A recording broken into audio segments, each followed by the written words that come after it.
Hi everyone, in this video, part 2 of our series, I will be diving into IGCSE chemistry questions from chapter 11 to 22, focusing on common mistakes where students often lose marks, not due to the lack of knowledge, but because they misread or misinterpret the questions. With the exam just around the corner, I will walk you through these pitfall chapters by chapters, helping you understand what examiners are really asking for and how to avoid typical traps. Let's get started. Okay, so let's take a look at some questions from chapter 11 Acid and Bases. I will go through a few examples and talk about how to tackle them correctly. Let's see first question. Which statement about acid is correct? Most of the students think that acids are the compounds that can react with base and they can neutralize the base. But the actual answer for acid or the actual definition for the acid is that they are proton donors. Okay, so even if the acid is a weak acid or it is a strong acid, they are still a proton donor. Okay, so the correct definition for acid is that it is a proton donor. So if you see these options, option C is the right option because a weak acid is a proton donor. Even if it is a weak, it is still a proton donor. Okay. So option C is correct over here. Let's see another question. Which statement about acid is correct? A weak acid partially dissociate in aqueous solutions. Okay. So what is the difference between a weak acid and a strong acid? Acids, the word acid means that they are proton donors. So that's the obvious thing. The second thing that is about the difference between the weak acids and strong acid is that the weak acids partially dissociate in a solution, but strong acids completely dissociate. So you have to remember this thing. Okay, so this is the biggest difference between strong acid and a weak acid. So first option, if you see a weak acid partially dissociate in aqueous solution, is the right answer. That is option A. Okay, but if you look at other options, an acid accept proton. That is wrong. Acid is always a proton donor. Ethanoic acid act as a strong acid. Again, wrong. Ethanoic acid is a carboxylic acid. And carboxylic acids, all carboxylic acids are actually weak acids. Another option, hydrochloric acid is a strong acid. Yes, that's right. That ionizes in water to form can you see these hydrogen ions? So it's not a H negative. It should be H plus. So sometimes students choose the wrong option as a D because they think that this statement is right, but they forget the what is the oxidation state of hydrogen. So actually, hydrogen here is actually a proton. It has a positive charge, not a negative charge. So that's why option A is the right option. Let's see another question. Which row shows the difference between a weak acid and a strong acid? So again, I already have told you the difference between a weak acid will partially dissociate, whereas a strong acid will fully dissociate in a solution. So that's why option D is a right option. Let's see question 5. Four statements about strong acids are listed and which statements of them are correct. We have to check one by one. Strong acid react with carbonates to form carbon dioxide. Yes, that's right. Whenever acid reacts with the carbonates, they give you a carbon dioxide gas. They completely dissociate in aqueous solution. Yes, strong acid always completely dissociate in aqueous solution. Another option, they react with ammonium salt to form ammonia. That is wrong. Only bases can react with ammonium salts to form ammonia. So this option is wrong. The fourth option is they are proton acceptors. Again, wrong. Acids are always proton donors. So option 1 and 2, which means the option A is a right option. Question 6. Ethanoic acid reacts with water to produce an acidic solution. Which row describe the role of ethanoic acid and water in this reaction? Ethanoic acid is a weak acid, but still it is an acid. So what does it mean? It is a proton donor. So where we can see, okay, donates a proton. So it means these two options are okay. Only one option is right. That is donates a proton. Okay, so ethanoic acid always donates a proton. So it means water will be accepting the proton. So option C is the only right option over here because acids always donate the proton, not electron. Not they don't accept the electron or not they don't even accept the proton. They just donate the proton. That is the definition for acid. You have to remember. Okay, so that's why option C is the right option. Let's see question 7. Aqueous ethanoic acid is a weak acid. Okay, we already know this one. Aqueous sodium hydroxide is a strong base. Okay, they both neutralize each other. So which statements are correct? As aqueous ethanoic acid accept protons. Again, wrong. It is an acid, so it will donate the protons, right? So that option is wrong. The aqueous ethanoic acid used is fully again wrong, because ethanoic acid is a weak acid, so it cannot be fully dissociated into ions. It will be partially dissociated. So these two options are already wrong. Now let's see the third and fourth option. The aqueous sodium hydroxide used is fully dissociated into ions. Yes, because sodium hydroxide is a strong base. So it will be fully dissociated into ions. Which ions? Hydroxide ions. The reaction produce salt and water. Of course, yes, because whenever acid and base reacts, we get a neutralization reaction. What does it mean? We will get the salt and water as a product. So the third and fourth statements are right, which means option D is correct. Question 8. Which gas is produced when ammonium chloride is warmed with aqueous sodium hydroxide? So whenever ammonium salts reacts with the base, you will always get ammonia. That is simple. It is already given in this one. This compound has ammonia in it, so ammonia gas will be the right answer. So you can easily choose ammonia as a right answer. That is option A. Question 9. Which element form an acidic oxide? So to remember this one, acidic oxide, this is a simple question. Acidic oxides are always made by non-metals. The acidic oxide, so you have to choose the one which is a non-metal. If you look at there, calcium is a metal, lithium is a metal, magnesium is a metal. Only sulfur is a non-metal. So it means option D is right. Sulfur is going to make acidic oxides. Okay, so option D is correct. Let's see question 10. Sulfur dioxide is bubbled through water containing litmus. So now again we have acidic oxide, right? So which row describe and explain what happens to the litmus? So acidic, whenever if it is bubbling through this solution, it means the solution is now acidic.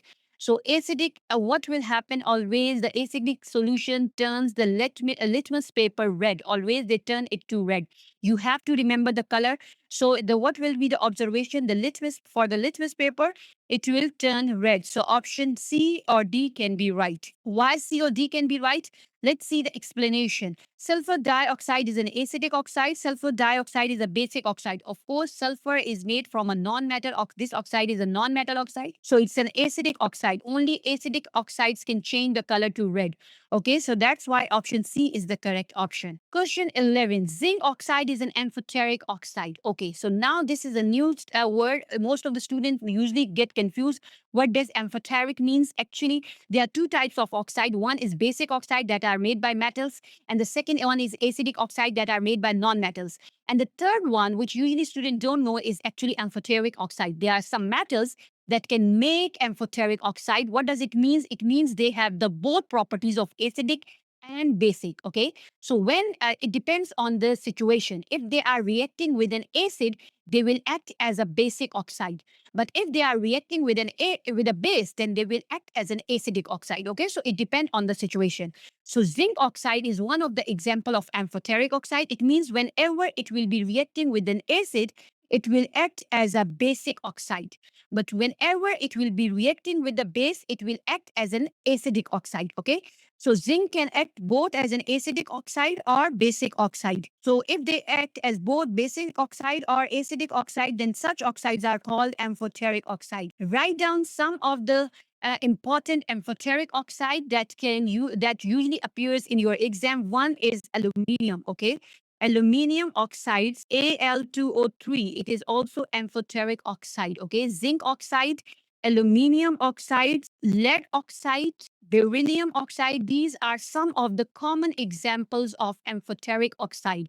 So maybe in this time they don't give you aluminium or zinc. Maybe they can give you a lead oxide or beryllium oxide. So you need to remember these four. Okay, tin. Tin also make a amphoteric oxide. This is also an option, but you don't need to remember, because I think only these four are okay for you to remember.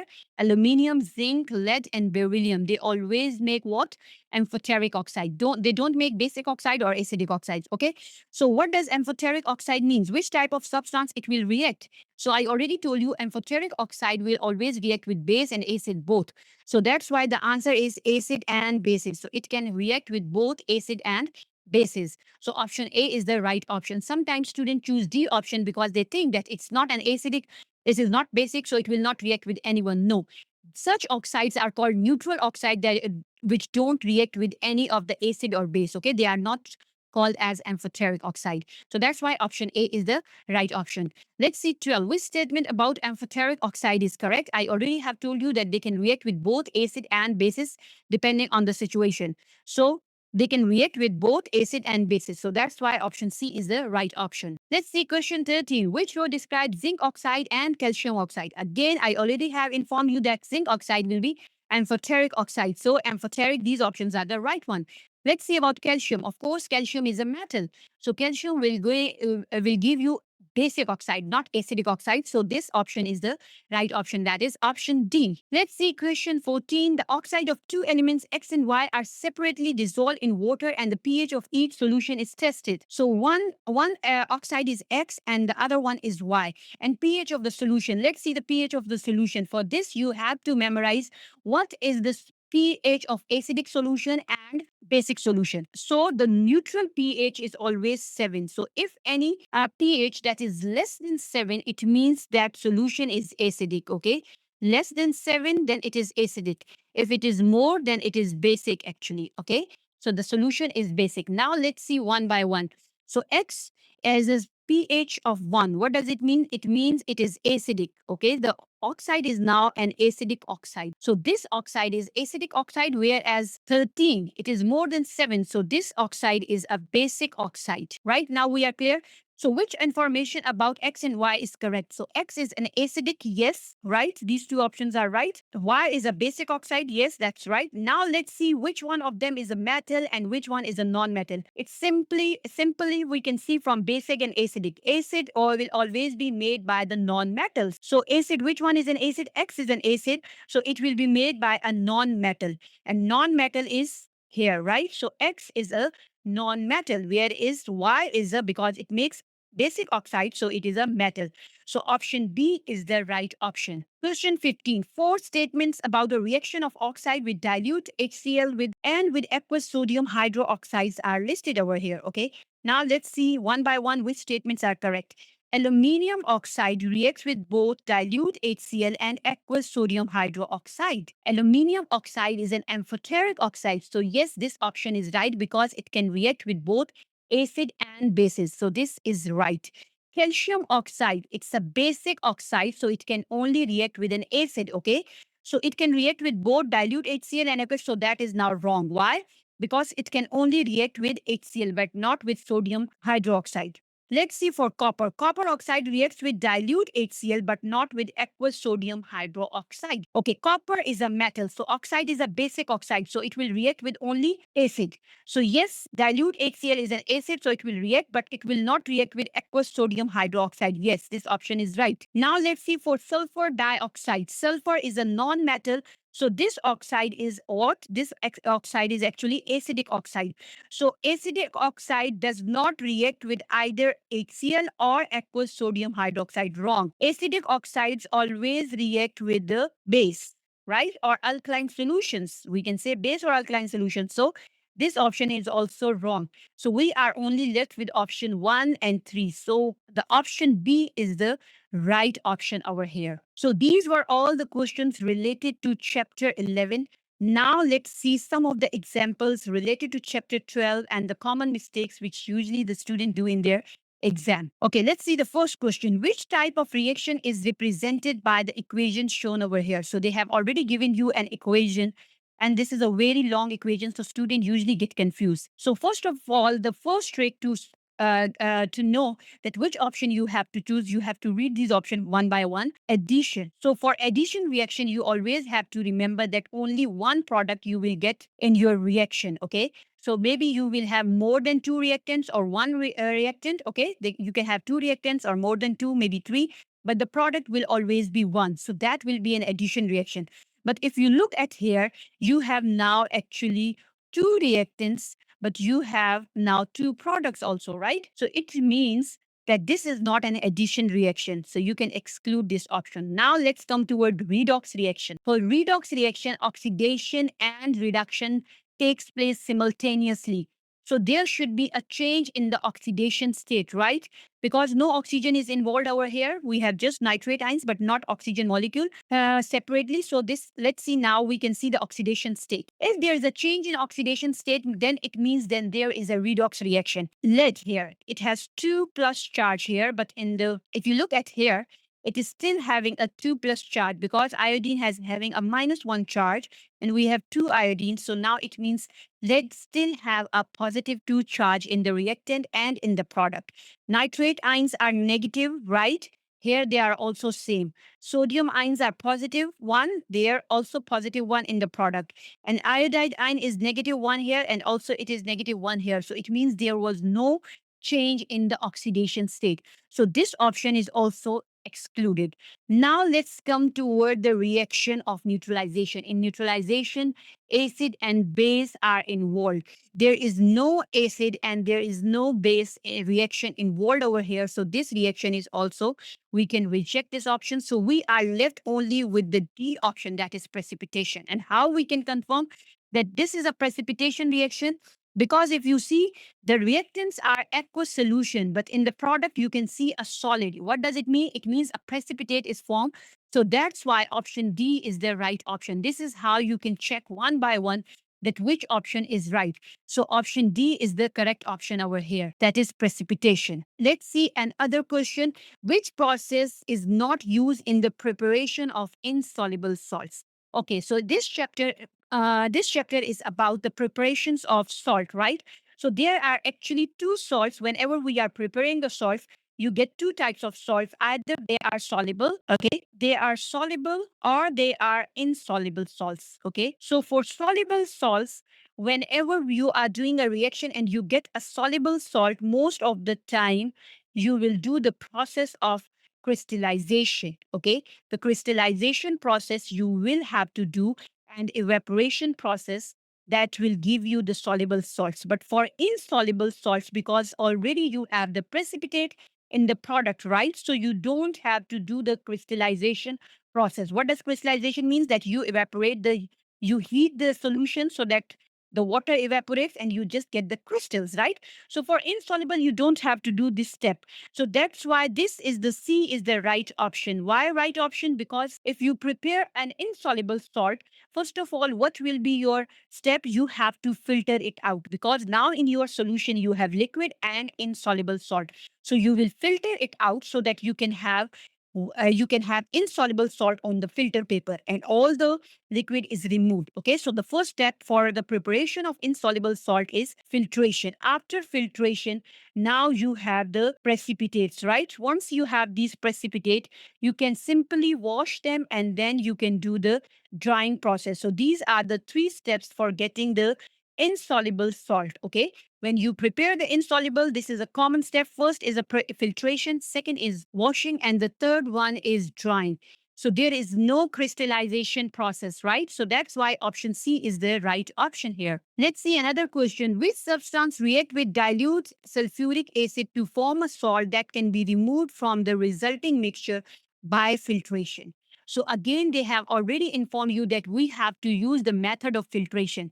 It means your product should be your product, the salt, of course, the salt will be our product. So it should be insoluble salt. It should not be soluble because filtration we only do when our salts are insoluble. So it means how you can prepare the insoluble salt. You have to choose any one method that can give you insoluble salts. Okay, for this one, you have to remember some of the tech, tricks and also some of the tips which I already have given you in another topic, that the must know material you have to remember for your exam. And in that one, I already have discussed you that which salts are actually soluble in the solution.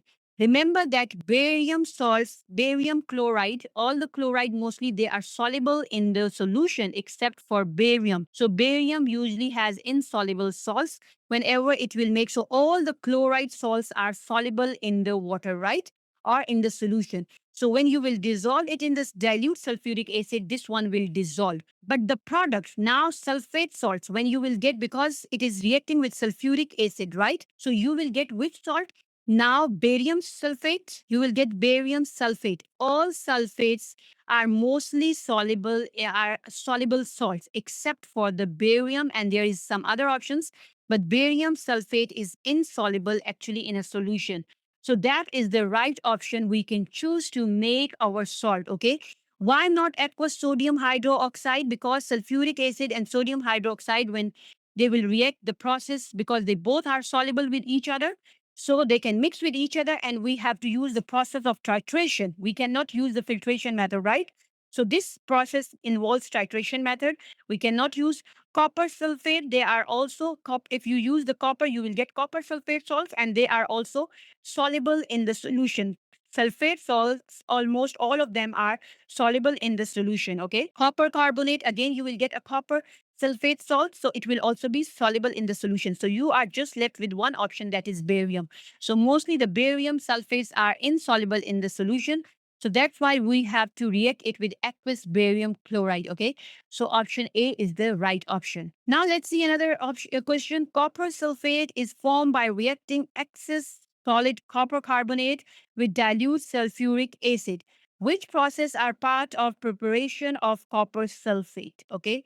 So let's see now what we are going to get. We are getting copper sulfate, and how the reaction was taking place. It was the use of solid copper carbonate and dilute sulfuric acid. So now which salt we are getting over here? We are getting a soluble salt, because I already have informed you that sulfate salts are mostly soluble in the water, okay, or in the solution. So copper sulfate will be a soluble salt. But now, so now let's see the reactants. So there are two methods. If your both reactants are soluble, then we use a titration method, right? But if one of the reactant is insoluble, then we don't use a titration method. We use excess solid method. And this is excess solid method because copper carbonate is what? Copper carbonate is a solid. So it is a solid reactant. So now we have to use this method.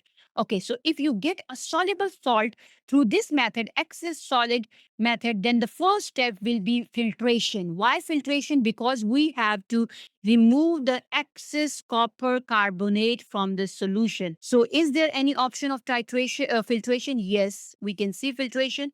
Now the next step will be, after filtration, we have to do crystallization. Why? Because the filtration has removed our reactant, that is copper carbonate, but the liquid has our product, that is copper sulfate, and we need copper sulfate. So we have to do the method of crystallization. So the second method will be crystallization, in which we will evaporate all the water, and we will get what? We will get our salt. So that's why we have to use the method of filtration and crystallization. So option 1 and 3 are right. What is a common mistake that usually students do? They think that when we are getting a soluble salt, then that is a titration method. That's wrong. You will get a soluble salt with a titration method. That's right. But for that, your both reactants should also be soluble with each other. Okay. Both reactants should be liquid. For example, acid and a base. But here, we are not using a liquid solution. One solution is a liquid, that is dilute sulfuric acid, and the other one is a solid. So that's why you cannot use a titration method over here. So that's why option 1 and 3 are the only right option. That is A. Let's see another question. An acid is neutralized by adding an excess of an insoluble solid base. Again, you see the reactant, one reactant is insoluble and the other one is a liquid solution, right? An acidic solution, we are using an acid. So this is again an excess method, right? Solid excess method, and it will give you a soluble salt. Of course, we will get a soluble salt. Now, what are the steps? How is the pure salt obtained from the reaction mixture? So first of all, you have to remove this excess insoluble base, right? So how we can remove the insoluble solids from the solution? Simple method, that is filtration. So can you see filtration here? Yes. So this option is the right option. Now the second option. What will be the second option here now?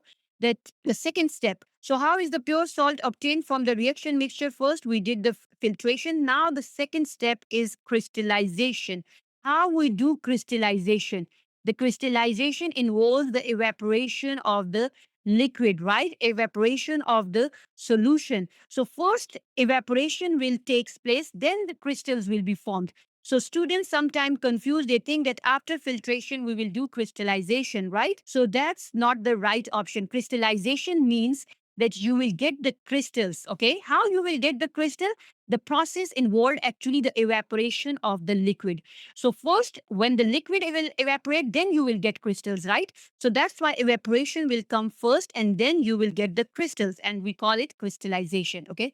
So that's why option D is the right option. Let's see another example. Copper carbonate is formed when aqueous sodium carbonate is added to aqueous copper nitrate. Okay. So now if you see here, the both the solutions are aqueous, but your copper carbonate, this one, all carbonates, most or all the carbonates are actually insoluble in a solution. They are insoluble salts except for the sodium carbonate, potassium carbonate, and ammonium carbonate. To memorize this one, you have to check my video that is related to must know material part 2. Okay. So it will be easy for you to understand these questions, and also it will give you full marks in chapter 12 if you memorize which salts are soluble and which salts are insoluble. Okay. So copper carbonate is actually an insoluble salt. So now let's see which process we have to use to pure the copper carbonate obtained from this reaction mixture. Already they have given you, right? The salt, this is solid, right? So solid means the first step is your filtration. So first of all, we will do filter process. Now, once you did the filtration process, the second step will be, now let's see which option is right. Because our salt is insoluble, so we don't have to do the evaporation method. We already have removed the liquid, right? This method is only for the soluble salts. If the salt is soluble, okay, and your reactant is insoluble, then you have to use this method: filter, evaporate, and crystallize. But actually our product is now insoluble, so we already have filter out our product, that is salt. Then what you can do, you can just wash it, so you can remove the excess reactants. Once you have washed it, you can just dry it. So that's why option D is the right option. For insoluble salts, the method is filtering, washing, and then drying. Okay, it's just a simple method. So option D is the right option. So I hope these points are clear to you and related to chapter 12. Now we will look at chapter 13, the periodic table, a very important chapter, and most of the time 2 or 3 questions usually appear in the exam from this chapter. So to let's see what are the common mistakes which students usually do in chapter 13, and I will give you some tricks related to this chapter. First question, which statement describe the periodic table? Okay, so remember that how the periodic table is actually arranged. It is arranged according to the proton number. Some students get confused and they think that it is arranged according to the atomic mass. No, not according to the mass, only according to the proton number. Okay, so let's see one by one. The elements are arranged in order of their nucleon number. Again, wrong, because this is the atomic mass, right? So not nucleon number. Let's see, the elements are arranged in order of their proton number. Yes, that's the right option. It is used to predict the properties of elements. Yes, why we have arranged the elements in a periodic table? Because it is helpful for us to predict the properties of different elements when they are arranged in groups or the periods. So that's why this is the main function, or this is the main property of the periodic table. So that's why option 2 and 3 are right. So it means the option C is correct. Okay. So option C is correct over here. Okay, let's look at this question. Element P and Q have the same number of electron shells. Okay, so if they have same number of electron shells, we already know that in the periodic table, all those elements that have same number of electron shells, they belong to the same period number, right? So the period number is same if they have same number of electron shells. What does it mean? If any element belong to period 3, it means it has 3 electron shells. So what is actually period? This is the horizontal line is actually the period, and the vertical line is your group number. Okay.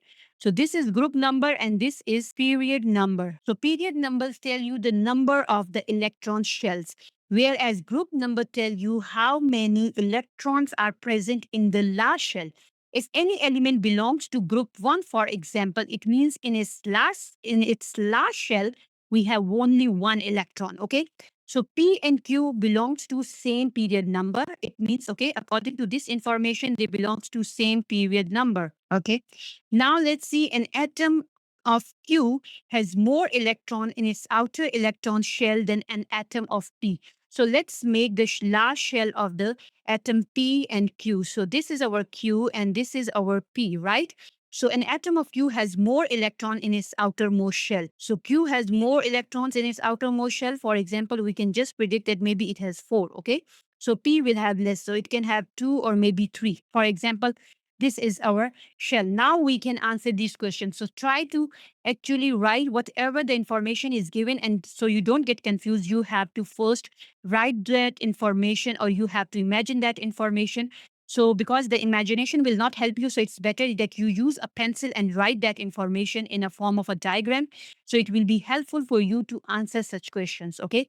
Now we can read the statements one by one. P and Q are in the same group of the periodic table. Wrong. Why wrong? Because if you see the last shell, they have different number of the electrons. So it means they don't belong to the same group. P and Q are in the same period of the periodic table. Yes, right, because they both have same number of electron shell. So they have the same period number, right? So this option is right. Let's see about the option 3. P has a greater tendency to form positive ions than Q. Let's see which one has the more tendency to form positive ions. Okay, so only metals can form positive ions because they have less number of electrons in their last shell. So which one has less electron in its last shell, P or Q? Of course, P. So it means P has a greater tendency to form positive ions than Q. So this option is also right. Let's see statement 4. The oxide of Q is more basic than the oxide of P. Q is more basic than P. Is this right? No, because basic means that should be a metal. Okay, so if Q has less number of electron in its last shell, then it will be more basic. Okay, so it means P is more basic. The oxide of P will be more basic than Q. So this option is also not right.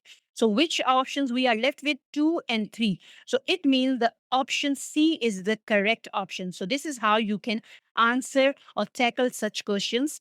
First, write this information in a form of a diagram or any other method that is suitable for you, and then try to answer such questions. Okay, let's see another example related to this chapter. Atoms of sodium, rubidium, and element Q each have one outer shell electron. So it means they all belong to group 1. So now they are asking the question related to group 1. Some properties of these elements are shown here. What is Q? So if you see the element, we have to check one by one the melting points. If you see the sodium melting point is higher, rubidium is lower. So after rubidium, we have another element that is Q, right? So we have to look for the elements in the group 1. So if you see the first option is hydrogen. Hydrogen also belongs to group 1. But why we cannot choose hydrogen from here? If you look at this, the melting point is 28. That is higher than the room temperature, right? So hydrogen is actually a gas. So it means this option can never be right because they are actually asking about the metals. So now you have to look the group 1.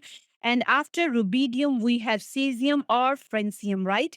So any one option can be right. So can you find any option that is cesium, right? So that's why option D is the right option. It's simple from here. But still, you can look at over here because the melting point decreases down the group in group 1. This trend you have to remember. So in group 1, the melting point and the boiling point decreases when you go down the group, and density is increased because the number of shells are increasing. So the density of the metals will increase. So can you see here the density is increasing down the group. So that's why option D is a right option. That is cesium. Okay, so cesium is the right option, option D. Let's see another question. Which statement explain why sulfur has similar chemical properties to selenium? Let's see where sulfur is present and selenium. If you look at your project table, the sulfur is present in group 6 and selenium is also present in group 6. What does it mean? It means they both have same number of electrons in their last shell. And that's why, because the number of electrons in the last shells are same, and electrons are the particles that predict the properties of chemical properties of an element, right? Electrons are responsible for the chemical properties. So now the answer is simple, because they have same number of electrons in their outer shell, or you can say because they belong to same group number. So we have this option. Yes, they both have the same number of electrons in their outer electron shell.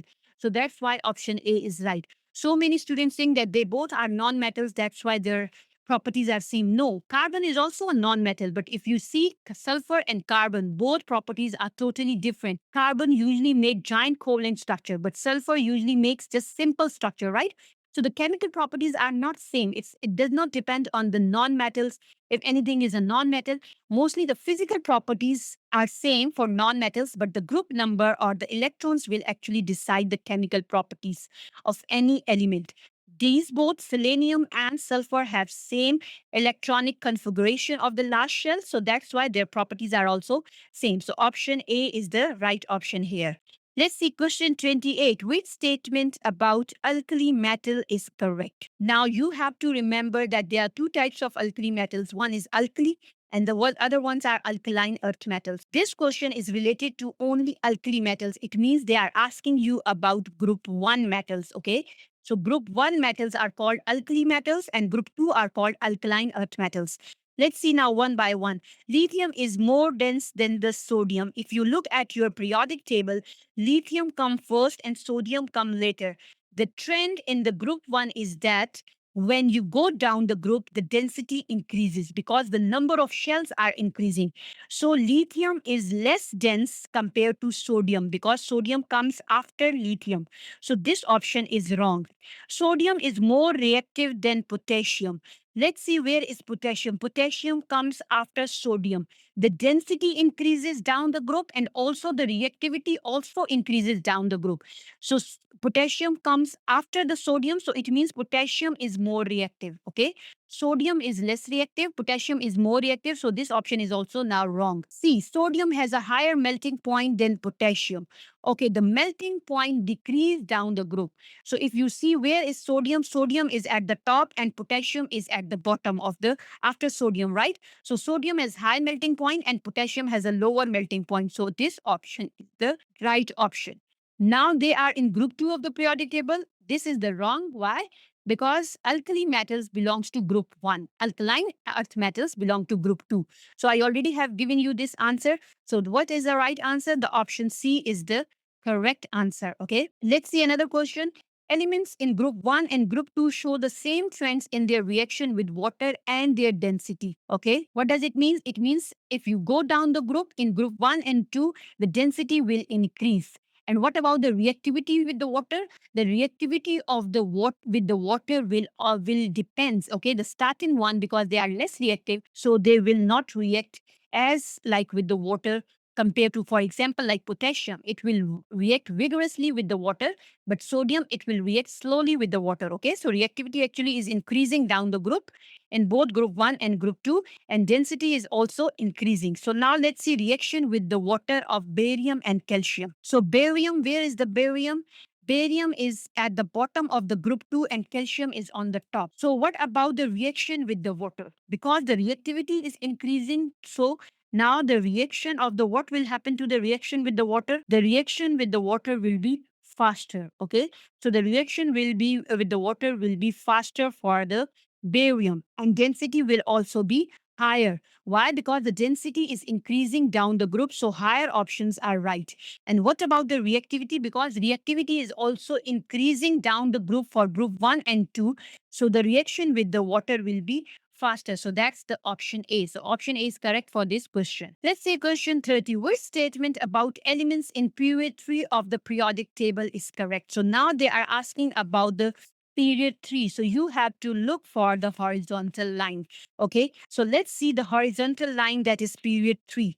Sometimes the students forget about the period 1. They think that hydrogen is not a part of period 1. They count lithium as a period 1. That is wrong. In period 1, we have only hydrogen and helium. That is your period 1. Please don't get confused. The third period actually starts with sodium. Okay, so you have to look for the sodium period. That is the third period. Actually, now let's see one by one. Aluminium is a non-metal in group 3. Aluminium, all the elements that belong to group 1, 2, and 3, they are actually metals, or maybe they can be metalloids. Okay, one or gallium is like a metalloid, but aluminium, of course, is a metal. So that option is wrong now. Let's see for argon. Argon is in group 8. Yes, that's right. And has 8 electron in its outermost shell. Yes, if you look at the argon, its atomic number is 18. So it means it has 2 electron in the first shell, then 8, and also in the third one, it is also having 8 electrons. Okay, so how many? 18 together. So this option is the right option. If you want to look for other options, we can just look at that. Magnesium is in group 2. Can you see? Yes, magnesium is in group 2 and has 3 electrons in the outer electron shell. That is wrong. If it belongs to group 2, it means it should have 2 electrons in the last shell. Okay, so that's why this option is wrong. Sulfur is a metal in group 6. Again wrong, because all the elements that are present from group 4 to 7, they are all are non-metals. So D option is also wrong. So we are just left with option B. So option B is the correct option. Let's see question 31. Which law describes the structure of group 7 elements and the trends in their reactivity down the group? So remember that group 1 metals, always their reactivity increases down the group. They are metals, but group 7 behave just opposite of the group 1. Group 7 are non-metals, so their reactivity actually decrease down the group. This thing I already have explained, that why reactivity increase or decrease in my other video. You can check that video, that is related to must know material about the chapter, about the paper 2. Okay, so you can just check that video and you will know that why the reactivity for the non-metals decrease down the group and for metal it increase. So now this is group 7. So the reactivity will of course decrease down the group. What does it mean? Fluorine is on the top, so it is the most reactive one. Whereas at the bottom, you can find astatine, iodine, they are the least reactive one. So the reactivity down the group will decrease. So these two options are the right one. Now let's see about the structure. Group 7 metals are, group 7 non-metals are always present in a diatomic form in the nature. Okay, they are never present as monoatomic.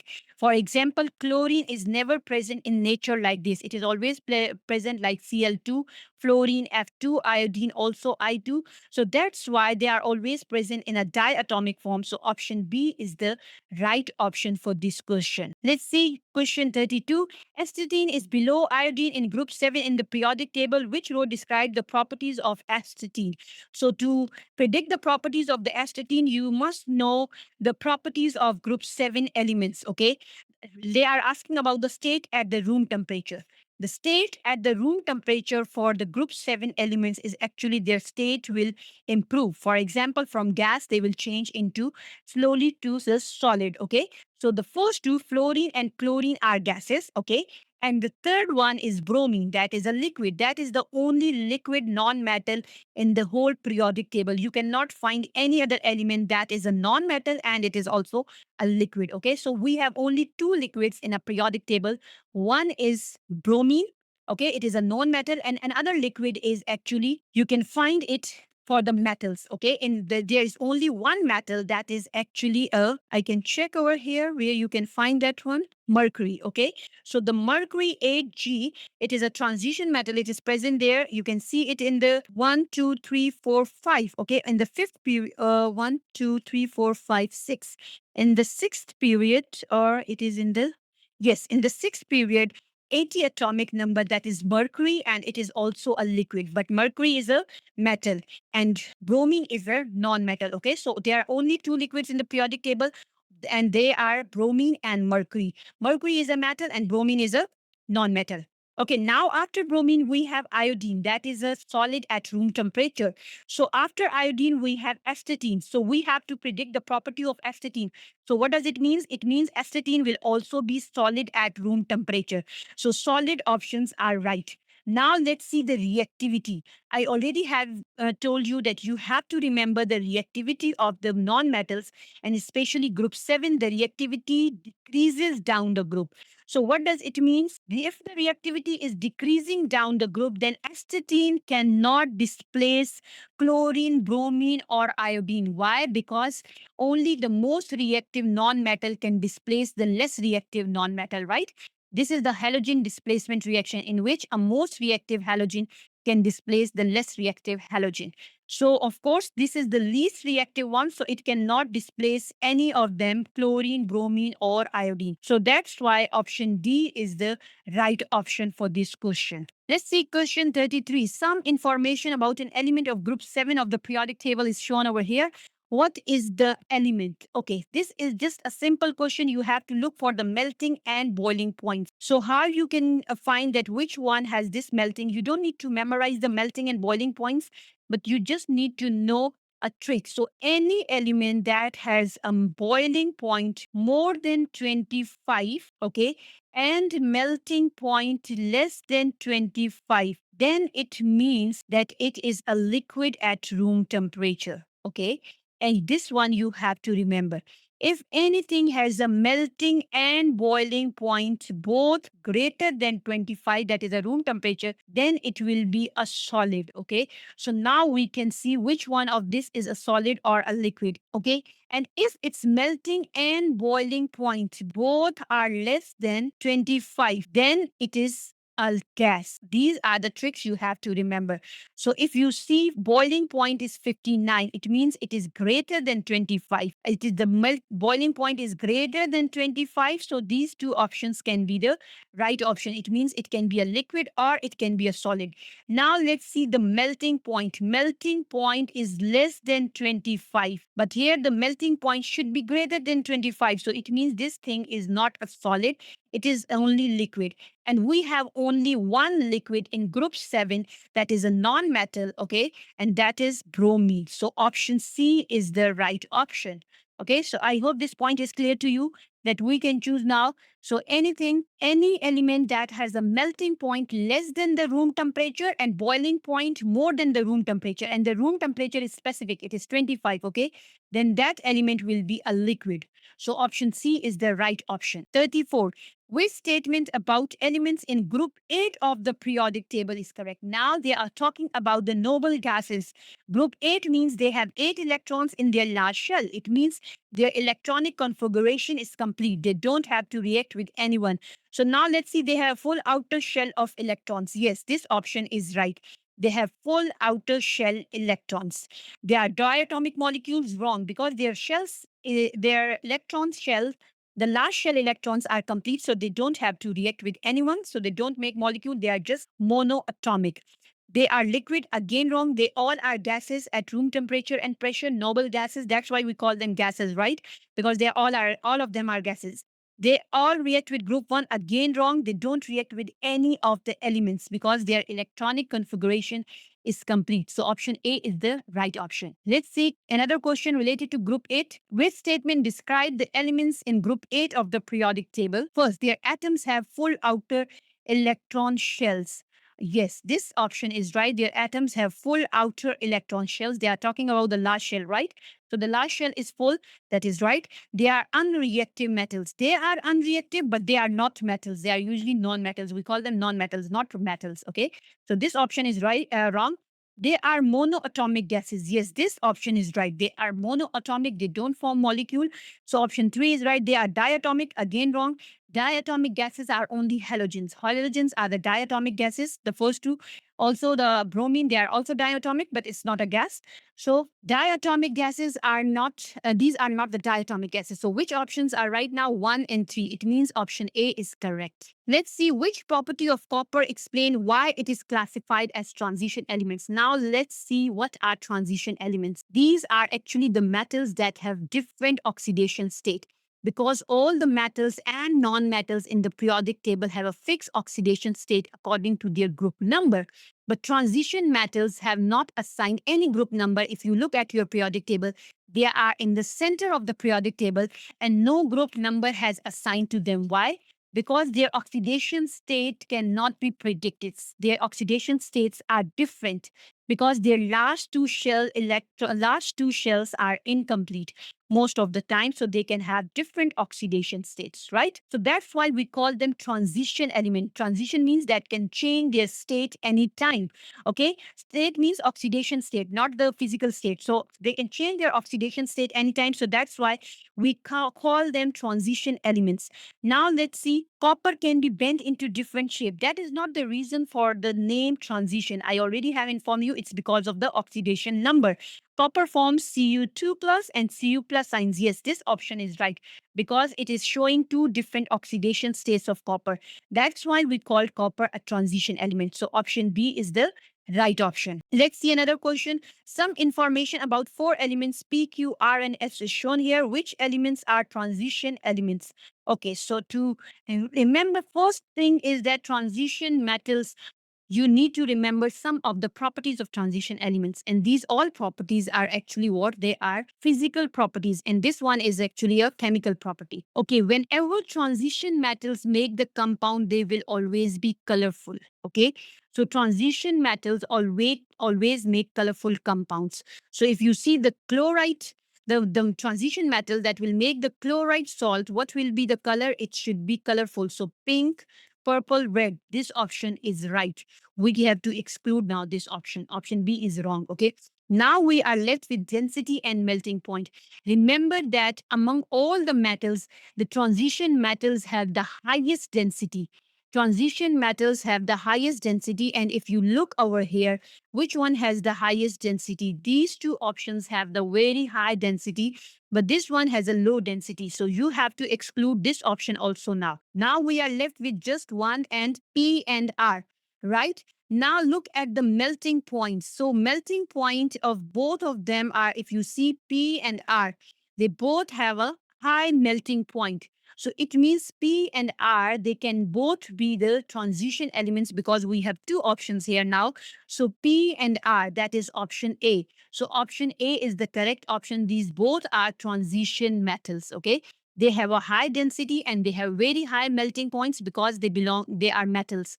And among all the metals, transition metals have the highest melting and boiling points and have very high density.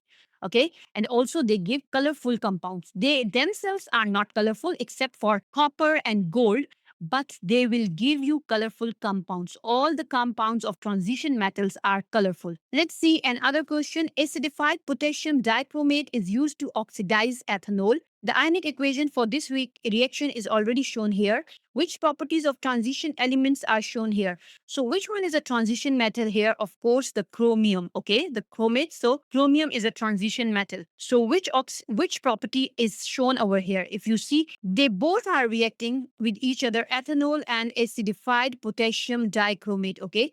So they both are reacting with each other.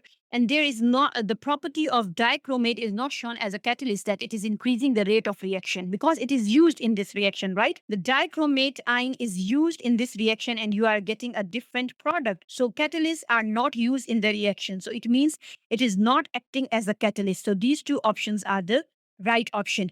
Variable oxidation number. Yes, you can see a variable oxidation number in the reactant for chromium. The oxidation number is different, but here it is different. It is 3 plus here. But if you try to find here for chromium, Cr2O7, okay, and the total charge should be -2. If this is 7 into 2 is -14, right? Then it means this should be +12. Then you will get -2, right? So the chromium oxidation state is 6 over here because this is 2. So you can say +12, it is 6. So you see 6 changed to 3. So there are two different oxidation states of chromium that has been shown over here. It means it has a variable oxidation state. So that's why option C is the right option over here. Okay, so transition metal property, only the variable oxidation state is shown over here. Manganese oxide is a black solid. The equation for the reaction is here. Okay, The reaction produces a pale pink solution. Which properties of transition metal does this reaction shows?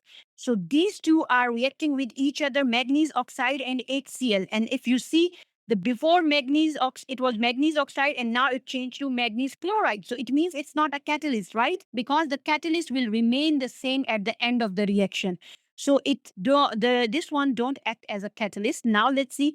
They form colorful compounds. Yes, the colorful compounds is the option, can be the right option, because manganese chloride, if you see, the reaction produced pale pink solution. Before it was a black solid, right? So this option is right. They have high melting points and they have variable oxidation states. A variable oxidation state is a right option over here. They have high melting points. This option has not shown in this reaction. We already know that transition metals have high melting points, but here they are talking about the compound, right? And they have not shown you in this reaction about the melting point. So this option we cannot choose. In this reaction, we have to choose the option only. So O2, if it is here, is -2, it means Mn here, it is -4 here, right? So how much is here now? This is +4, right? Now, what about manganese? Here, it is now +2 here with the chlorine. So it means now the oxidation state has changed. It has variable oxidation state. So this option is right. That is 2 and 4. So when 2 and 4 statement is right, it means option D is the correct option. So you don't have to answer out of the box, which is not like, for example, some student will choose the option 3. We already know that they have high melting points, but the question, if you see here, which properties of transition metal does this reaction show? So you have to answer according to this reaction. We already know that transition metals act as a catalyst, but this is not the property which is shown in this reaction. Okay, so your answer should be only according to this reaction. I hope this point is clear to you. Now let's see another question. Which compound is likely to be colored? Okay, so this is simple. All these compounds, if you look at them, we have metal in them and also non-metal. But for sure, if we know a compound that will be colorful, is for the transition element compound. So if you can see any of the compound that has a transition metal in it, then that compound will be for sure colorful. Okay, the other compounds can be colorful, but the thing is that for surety you are only sure about the transition elements. So this is the only compound that has a transition metal in it, that is manganese, Mn. So that's why option A is the right option, that it is likely to be colored. Okay, let's see another question. Which pair of the compounds show a transition elements in two different oxidation states? So these all, if you look here, chromium is a transition metal, copper, zinc, and also nickel. They are transition metals, but you have to find now their oxidation state. That is, if their oxidation state is same in both the compounds, then they are not showing the two different. They are not active. They are not showing as a transition elements, right? They are transition, but they are not showing two different oxidation states. So you have to find in which they are showing two different oxidation states. Now let's see over here. The simple trick is that you can see the number of the, what is the number here, the variable number. If the variable number is same in both, then you don't have to look in more detail. Chromium is 2 here, and then oxygen is 3. Chromium is 2 here, and the other ionic ion, that is sulfate ion, it is also 3. So it means they both have the same variables here, right? So you cannot choose this one. It means the oxidation state will be the same. Now let's see here. Here the copper is 2. But here the copper is 1 and their oxygen is 1. And here we have carbonate is 3. So this can be the option, right? Now let's see here. Zinc is 1 here. Sulfur is 1. Zinc is 1 here and sulfate is also 1. So you cannot choose this option. Let's see about this one. Nickel. Nickel is 1 here and here it is 1. Here the nickel is 1. Here it is, this one is 2, right? So now these two options we can consider for B and D. Let's see which option is right, okay? So for copper, if you look at here, copper is Cu2 and oxygen is how much? Oh, so oxygen has the oxidation state of -2, right? So it means copper has the oxidation of state of +1 because we have 2 copper. So each one will be +1. So it will be cancelled. So we will have +2. So there, the oxidation state of copper is +1. Now let's see for copper carbonate. Okay, it's simple. The carbonate ions If you see here, the oxidation state of the carbonates have usually 2 as an oxidation state. Okay, they have 2. So it means copper is +2 also here. Okay, they both are cancelled. That's why we are not choosing here. So can you see copper has an oxidation state +1 here, and here it has +2. Okay, let's see here now nickel. Nickel has an oxidation state of 2 here. Because why 2? Because if you see oxygen always have a oxidation state of -2. So this minus and minus was cancelled. That's why Ni was like this. Okay. So the oxidation state of nickel was +2 here, and oxygen was -2. So it's here, it is -2. Let's see for here. The nickel oxidation state, if you see the variables here is 1, it means this is the oxidation state of nitrate. Nitrate ions usually have an oxidation state of -1. But if you see the variable here is 2, it means the nickel was having an oxidation state of +2. So this oxidation state and this oxidation state is same. But in copper, the oxidation state has changed. In one, it was +1. In the other one, it is +2, right? So that's why option B is the only right option for this question. Let's see another example. What is the typical properties of transition elements? So the typical property is that they act as a catalyst. Why they act as a catalyst? Because they have different oxidation states. So that's why they can be used as catalyst. So option A is the right option here. So these were all the questions that are very important and they will be a part of your exams related to chapter 13. Now let's see some of the common mistakes which usually students do related to chapter 14, and we will also check some common question which will appear in your exam. So the chapter 14 is about metals, the metallic elements and their alloys. And the question that usually appear in the exams are related to the alloy. From this chapter, you will see most of the question will be related to the alloys, and maybe some of the questions can be related to the properties or the use of the metals. Okay. So now let's see first question, use of metals. The use of metal depend on their properties. Which property is necessary for the use given? Okay. So we will see one by one each property. The use of metal is also in the car bodies. Why we use them in the car bodies? Because they are a little strong and they are malleable. We can change their shape of the metals. Okay. So that's why they are used in the car bodies. But here they write ductile. Ductile is a property of metal that they can be changed into wires. But in the car is not a wire, right? So this option is wrong. If they write here the wire, then this option will be right. Okay. Why we use metal in wire? Because they are ductile. But here in the car bodies, because they are malleable, that's why we use them in the car bodies. Now let's see about cutlery. So why we use them in the cutlery? It's not about conducting the heat, because cutlery is just because we want to use them for eating purpose, right? They are not the pots. Cutlery is not a pot. So cutlery, why we use them for eating, for all our like dishes? Why cutlery is made up of the metal? Because they are resistant to corrosion. So that's why most of the metals are resistant to corrosion. So that's why we use them. So this option is wrong here. Now, food containers. The use of metals in the food containers is that because some of the metals are resistant to corrosion. That's why we use them. So yes, this option is the right option over here.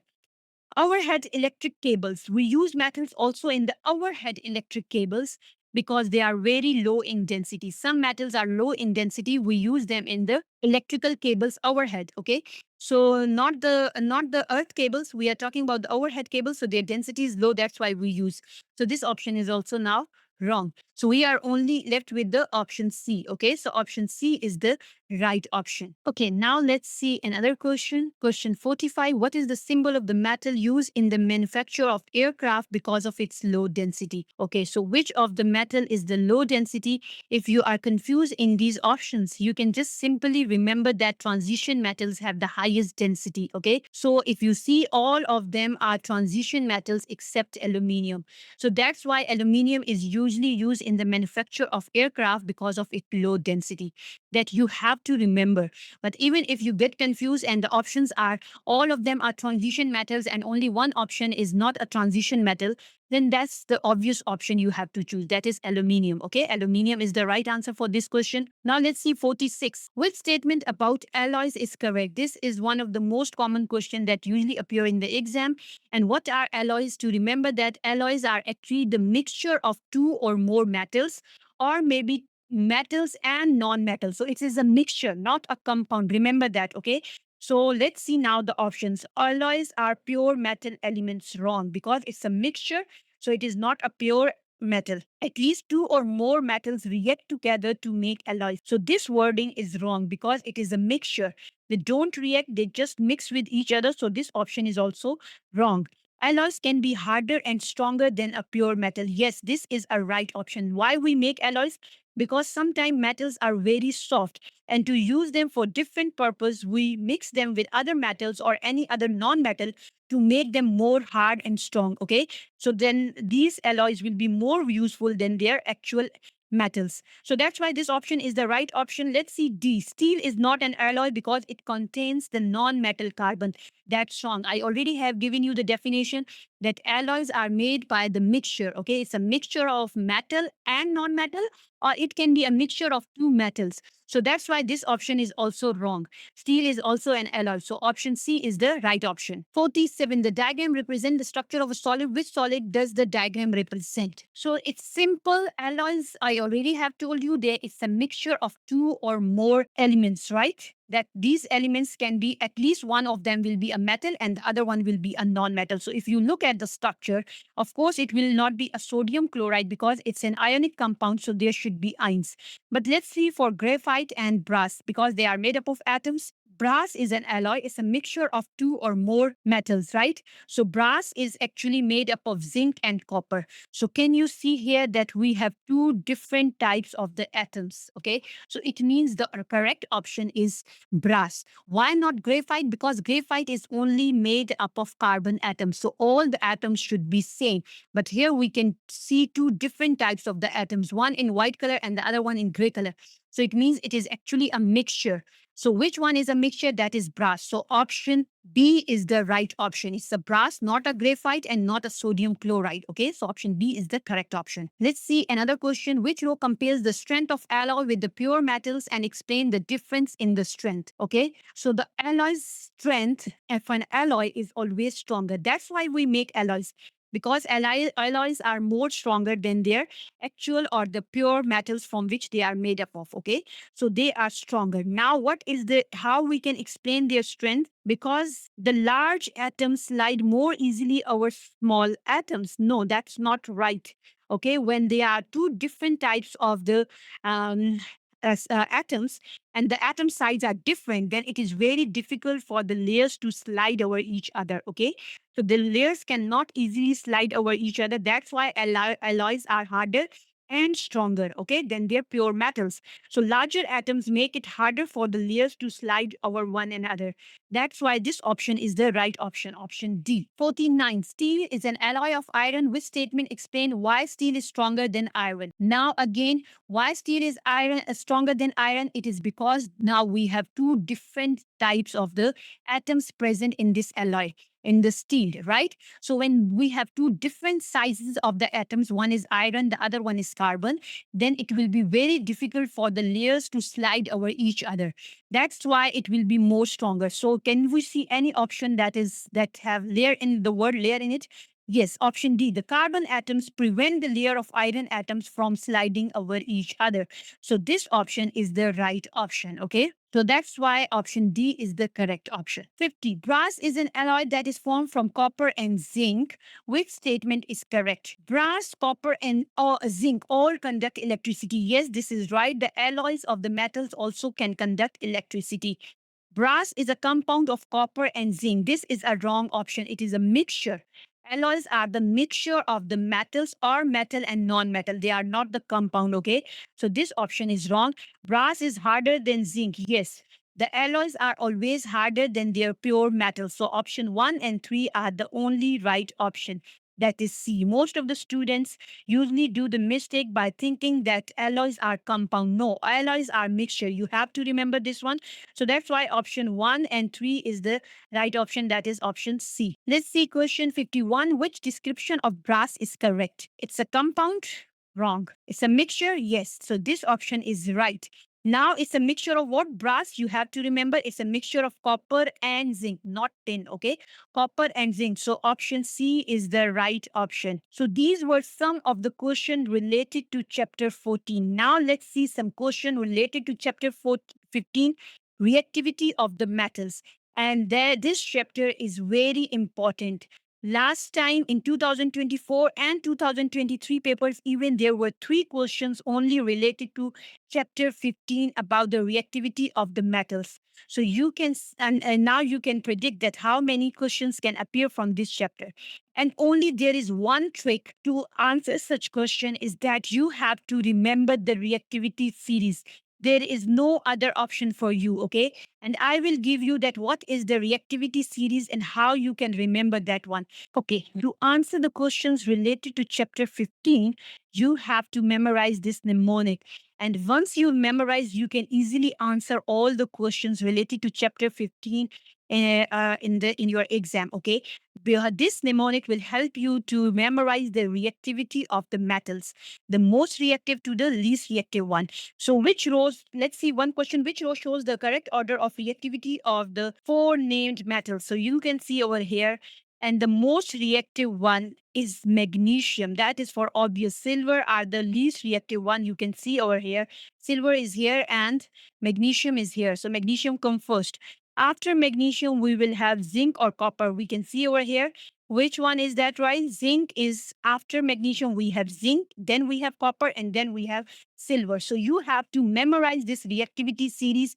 It will help. It will be helpful for you to answer the question. So that's why which option is right? Option B is the right option here. Let's see another question. Three student X, Y, and Z are told that solid P reacts with dilute acid and also conduct electricity. The table show the student suggestion about to identify the P. So X, Y, and Z, you can see over here. First of all, graphite never reacts with the dilute acids. Okay. So this option has been rejected. Now we are left with copper and iron. Copper is the least reactive one. In the reactivity series, if you see over here, that copper is at the end of the reactivity series. Okay, so it means only option Y is the right option. All those metals that are above hydrogen in the reactivity series, they can react with acid. You have to memorize this one. So if you memorize this reactivity series, then you can also memorize that, okay, all the metals that will be above hydrogen, they can react with an acid, but copper comes after the hydrogen. So it means it will not react with the acid. So only right option is Y. That is C, okay? So C is the correct option over here. Let's see another question. P, Q, R, and S are metals. P react with dilute HCl, forming hydrogen. So it means P will be appearing before the hydrogen, right? Because it is reacting dilute HCl. So you have to look for P out of these one. So now which option can be the P? Let's see now for Q. Q reacts violently with the water. So the top metals actually reacts violently with the metal that are potassium, sodium, and calcium. Okay, these are the only three metals that reacts violently with the water. And the magnesium, it doesn't react with the water, it only reacts with the steam. Okay, so now it means the first one should be from potassium, the Q. The Q should be potassium, sodium, or calcium. So can you see potassium, sodium, or calcium? Yes, we can see sodium and potassium here. Okay. So these three options can be the right one. Now let's see for out of these three options, the first option, if you see P reacts with dilute HCl. So it should not be copper, right? The copper is wrong because copper comes after hydrogen. So all the metals that are above hydrogen, they can react with the acid. So now we are left with zinc and iron. So these two options can be the right option. Now let's see for R. R reacts with water to give hydrogen. So it means R also reacts with hydrogen. So it means it should be either potassium, sodium, or calcium. Sodium and potassium. Okay, we have already have a sodium and potassium. Okay, or calcium. So it means still we have these two options can be right. Now we are just left with one S. S is formed by heating its oxide with carbon. Okay, so S is formed by heating its oxide with carbon. So if you burn it with the carbon, it means you will get the oxide. So it means its reactivity should be lower than the carbon. Only those, and if those metals can react with carbon, if their reactivity is lower than the carbon. So which one has the lower than carbon? Of course, zinc. Zinc comes after the carbon, but magnesium is before the carbon. So that's why now you are left with option D. Option D is the right option. So option D for this question is right. Let's see another question. Calcium reacts with cold water to produce hydrogen. Lead reacts slowly when heated in air to form an oxide but has almost no reaction with the steam. Okay. Silver does not react with either water or air. Zinc reacts when heated with steam or produce hydrogen. So what is the reactivity starting with the least reactive one? So if you look at this one, you just have to memorize. I already have told you that you have to memorize this mnemonic, and then you will remember that which one is the most reactive and which one is the least reactive. So the least reactive will be, of course, silver, because it is here in the reactivity series. Okay, so these two options can be right. Now let's see, before silver, after silver, we have, can you see the lead? So lead or zinc, both options can be the right one. But now let's come, who is more reactive, zinc or lead? If you see zinc comes first, so it means zinc is actually more reactive than the lead. So zinc should come over here, right? That's right, because most reactive, and lead is less reactive. And then we are just left with the calcium option, because calcium is the most reactive one. You don't even have to look at these options if you memorize these reactivity series. So you can easily predict the answer, that is C. Okay. So option C is the correct option. Let's see question 57. When zinc is added to an aqueous solution containing magnesium ions, there is no reaction. Which species has the greater tendency to lose electrons? So let's see, if you are adding a zinc and the magnesium solutions, right? Then it mean, and there is no reaction. What does it mean? It means the reactivity of zinc is lower. That's why it cannot do the metal displacement reaction. So it means the zinc. So now, which one has the greatest tendency to lose electron? Only only the metal that will have those metals that are high in reactivity, they can easily lose electrons. So magnesium is more reactive. So of course, magnesium will lose electrons more easily compared to zinc. Okay. So magnesium option will be the right option, option A. Why not magnesium ions? Because they already have lost the electrons, and zinc ions also have lost the electrons, right? So we are just left with the two atoms, and these two atoms are of the metals. So only these two metals can lose the electrons, but magnesium, because it is more reactive, so it will lose the electrons first. It has greater tendency. So that's why option A is the right option. Let's see question 58. The equation for the reaction of metal M with aqueous zinc sulfate is shown over here. Okay. Which statement explain why metal M react with aqueous zinc sulfate? So if you see here, metal M has displaced the zinc. It means that metal M was more reactive. That's why zinc has been replaced. So now let's see, zinc is less reactive. Yes, that's right. Zinc is less reactive than M, because M is able to accept electrons. Now this word is wrong, because metals always like to lose electrons. So this option is wrong. Now zinc is more powerful reducing agent. Reducing agent means zinc is more easily oxidized, right? So let's see, zinc is oxidized or reduced. If you see over here, zinc, what was the charge on the zinc? It was +2 over here, because sulfate has -2 charge. But now zinc is a metal here. It is in the element form. So now the oxidation state is 0, right? So the oxidation state has been changed from higher to lower. It means zinc is reduced. So zinc cannot be a reducing agent. If zinc is reduced, it means it is an oxidizing agent. So this option is also wrong. Now let's see, zinc is more reactive than M. That is wrong. Why not reactive than M? Because it has been reduced by M. So it means M is more reactive. Zinc ions can remove electrons from M. Yes, this option is right. Why? Because zinc has gained those electrons from the M. It has removed the M electrons and it has taken those electrons to become a zinc metal. So option D is the right option over here. Question 59. 4 nails are added to 4 different metal sulfate solution. In which solution does a displacement reaction occur? Again, displacement reaction will only take place in metals if one metal is more reactive.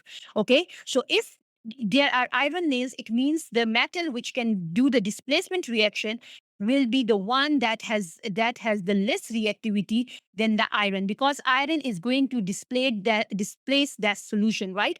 So any of the solution that has a metal which is less reactive than the iron, it will only be displaced by the iron, right?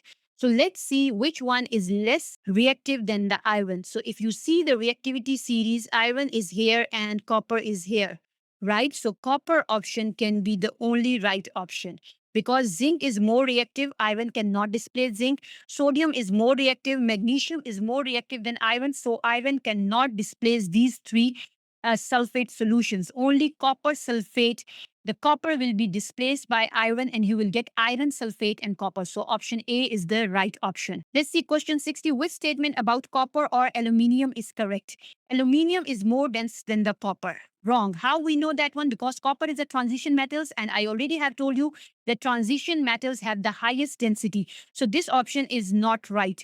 Aluminium is less reactive than copper. Again, not right, because the transition metals are the least reactive compared to other metals. Okay, so even if you don't remember the reactivity series for this question, you all should know that aluminium is not a transition metal, so it is more reactive than the copper. Copper has high ductility. Yes, this option is right. That's why we use copper in the making wires. This is the best property of a copper, that make it useful to use in the wires. So why we use copper in making wires? Because it is highly ductile.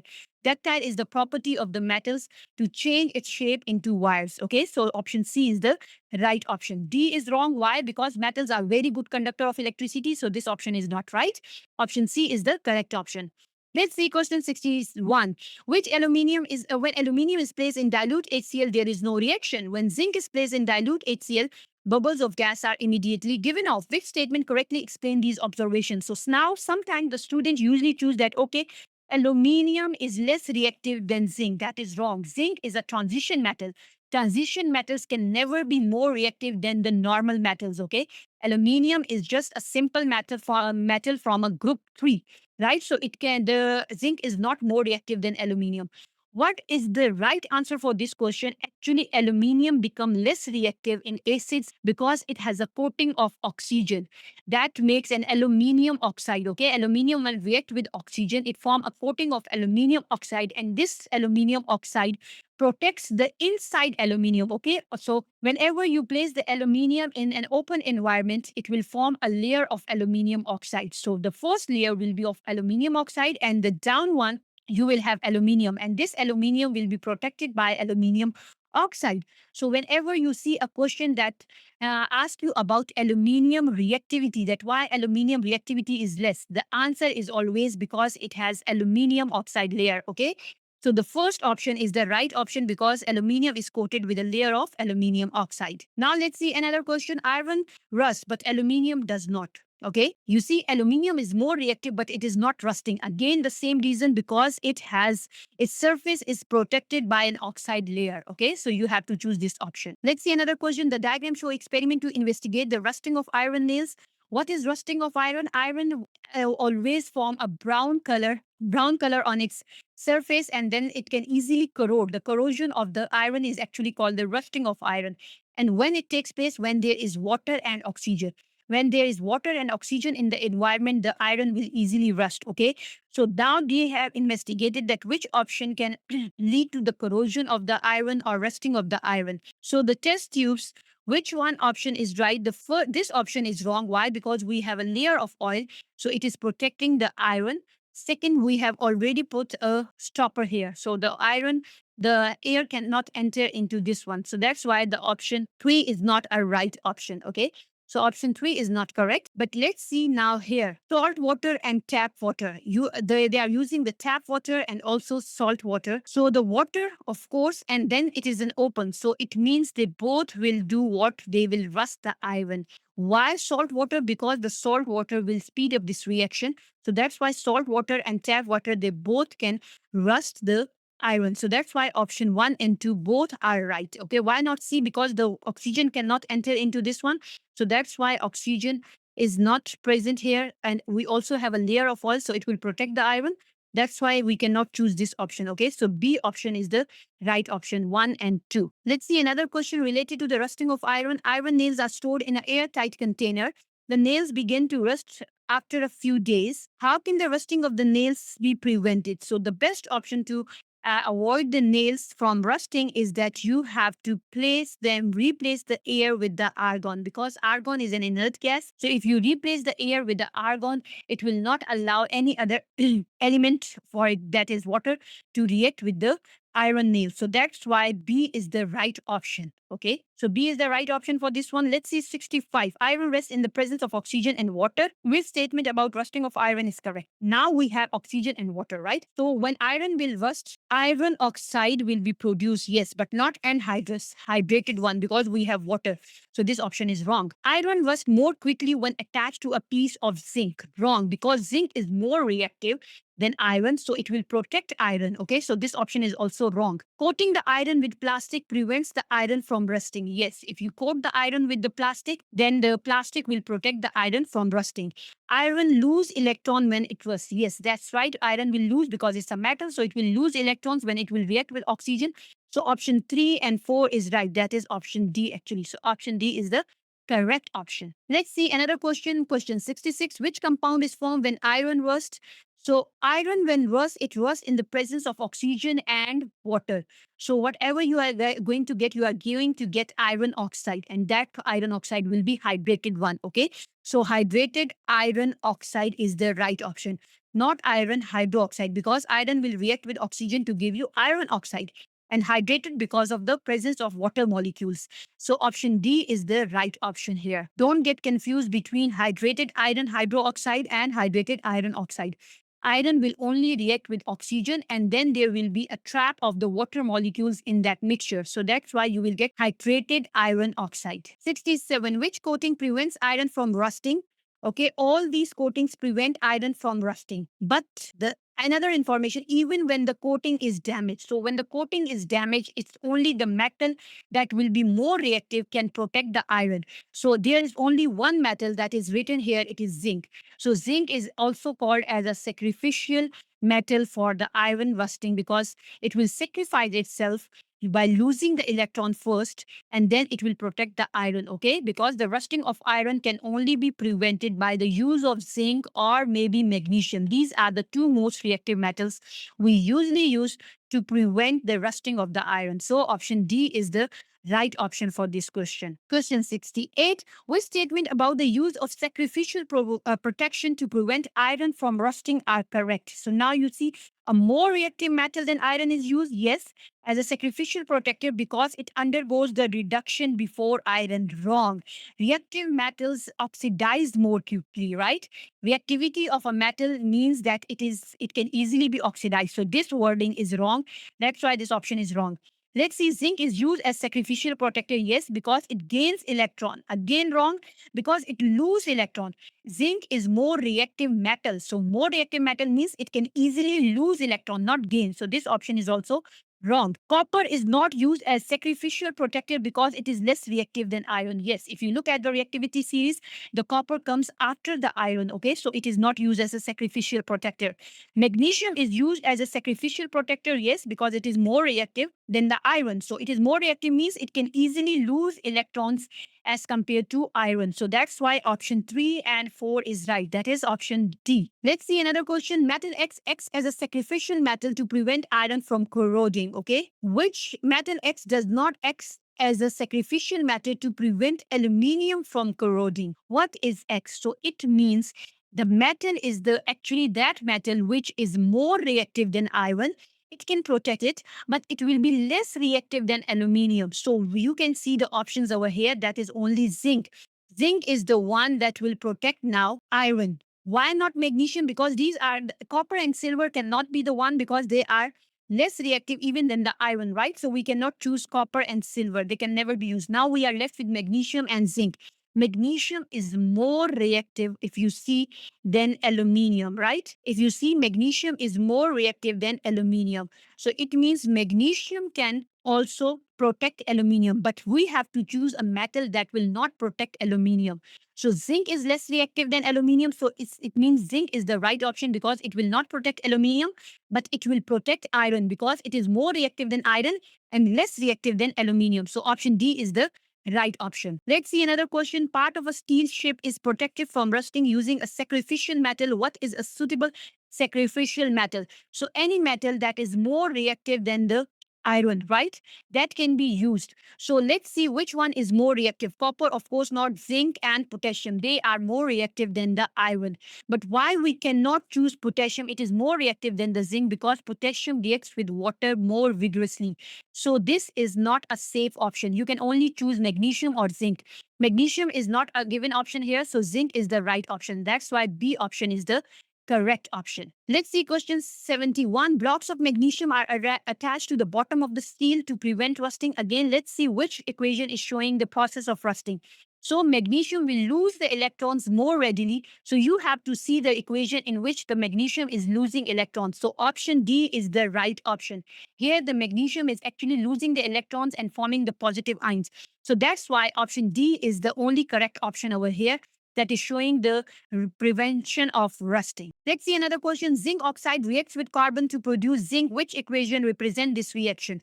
All these equations are right if you see it, because zinc is reduced, right? But if you look carefully to these options, you will see that not all of these equations are balanced. Only one of the equation is balanced, and that is option C, okay? So you have to see the balancing of the equation and you can easily choose the right answer. So option C is the correct answer. So these were all the questions related to chapter 15. Now we will look at the questions related to chapter 16, that is extraction and corrosion of the metals. Okay, so the extraction, I already have given you the answers related to the corrosion of metals. I discussed them in chapter 15. So here we will just discuss the chapter 16 topic, extraction of the metals. And there are only two types of the extraction which are given in chapter 16. One is for the iron using the blast furnace, and the second one is the electrolysis for the aluminium, right? These are the two only extraction process given in your chapter. So now we will see one by one each. Coke and limestone are two raw materials used in the extraction of iron from hematite. Okay, which type of reaction occurs when each substance is heated during the process? So the first step in the blast furnace is the reaction of the carbon with oxygen. So when the carbon reacts with oxygen, of course, it's an oxidation process. So that's why that is a reduction, or we can say redox process, in which carbon will gain oxygen and oxygen will get carbon. So it will be a reduction and oxidation reaction. What about the limestone? When you burn the limestone in the presence of the heat, the decomposition reaction occurs. So calcium carbonate will convert into calcium oxide, right, and carbon dioxide. So it is a thermal decomposition reaction. That's why option B is the right option. Now let's see question 75. Four substances present in the blast furnace during iron extraction method. Okay, right? Which substance are both reactant and a product during the reaction during the blast furnace? This is simple, because carbon monoxide and carbon dioxide, if you look at your book, you will see that the first reaction will give you carbon dioxide, and that carbon dioxide is now your product. It will be used as a reactant to give you carbon monoxide, right? Now, carbon monoxide is your product, and this product will be used again as a reactant to react with the iron. So it means carbon dioxide and carbon monoxides are actually the compounds that are used both as reactants and product in this reaction. So option C is the correct option. Let's see question 76. Which equation represents the reduction of a compound found in hematite in a blast furnace? Okay, so sometimes the student get confused and they think that, okay, the reaction of the iron oxide will be the right answer, or this one is the right answer. There they are asking you the reduction of a compound found in hematite. So what is the compound that is found in a hematite? Of course, and we are using a blast furnace. So just don't get confused. The hematite is a ore of the iron, right? And we are using blast furnace. So blast furnace will only give you the iron. For iron, we are using the blast furnace. So iron options will be the right option, which we can see over here, either this one or this one. So you are going to get a pure metal. So your product should have a pure metal. That's why option D is the only right option, not option C or not option A. Option A is actually the electrolysis process. So option D is the correct option over here. Let's see another question. Which equation represent a reaction that takes place when iron is extracted from its ore in the blast furnace? Okay, now here they are not asking about the iron extraction. They are asking about that which process will takes place after the extraction of iron now. So it means once the iron is extracted, another step in the blast furnace is the removal of impurities. So you have to look for the reaction that shows you the removal of the impurities. And this is the reaction in which calcium oxide is reacting with the silicon oxide to produce a slag. So that's why option A is the right option for this question. Why is limestone added to the blast furnace? Of course, the job of the reduction of the iron can only be takes place by the carbon, right? So what is the job of the limestone? Limestone is actually used to remove the impurities in the hematite, okay? The hematite has some impurities, and also when you get the iron, you have some impurities in the form of silicon dioxide. So to remove the impurities in the form of slag, that's why we add limestone in the blast furnace. So that's why option B is the correct option. Let's see question 79. Which statement about the extraction of iron in a blast furnace are correct? First, the temperature inside the blast furnace is increased by burning carbon. Yes. The temperature is increased when the coke burns with the oxygen. Iron oxide is reduced to iron by carbon monoxide. Yes, that is right. So you have to memorize these reactions. Then you can easily answer these questions. The third one is thermal decomposition of calcium carbonate. Wrong. It does not form slag. It forms calcium oxide and carbon dioxide. This one, when react with SiO2, then you will get a slag, right? So this option is wrong. Slag reacts with acidic impurities. Wrong. Slag does not react. Slag is the last product that will be removed as a form of impurity. Okay. So that's why option 3 and 4 are not correct. We are just left with statement 1 and 2. So option A is the right option. Let's see question 80. Aluminium is extracted from its ore by electrolysis. What is the role of cryolite in this process? Okay, cryolite is actually used as a solvent to dissolve aluminium. Okay. So to dissolve aluminium so that the aluminium temperature can be lower. So that's why option 1 is the right option. That is to lower the operating temperature of electrolysis. Okay, sometimes students get confused and they choose this option, which is wrong because we are not doing the boiling process, right? We are doing the electrolysis, and electrolytes actually involve the melting point.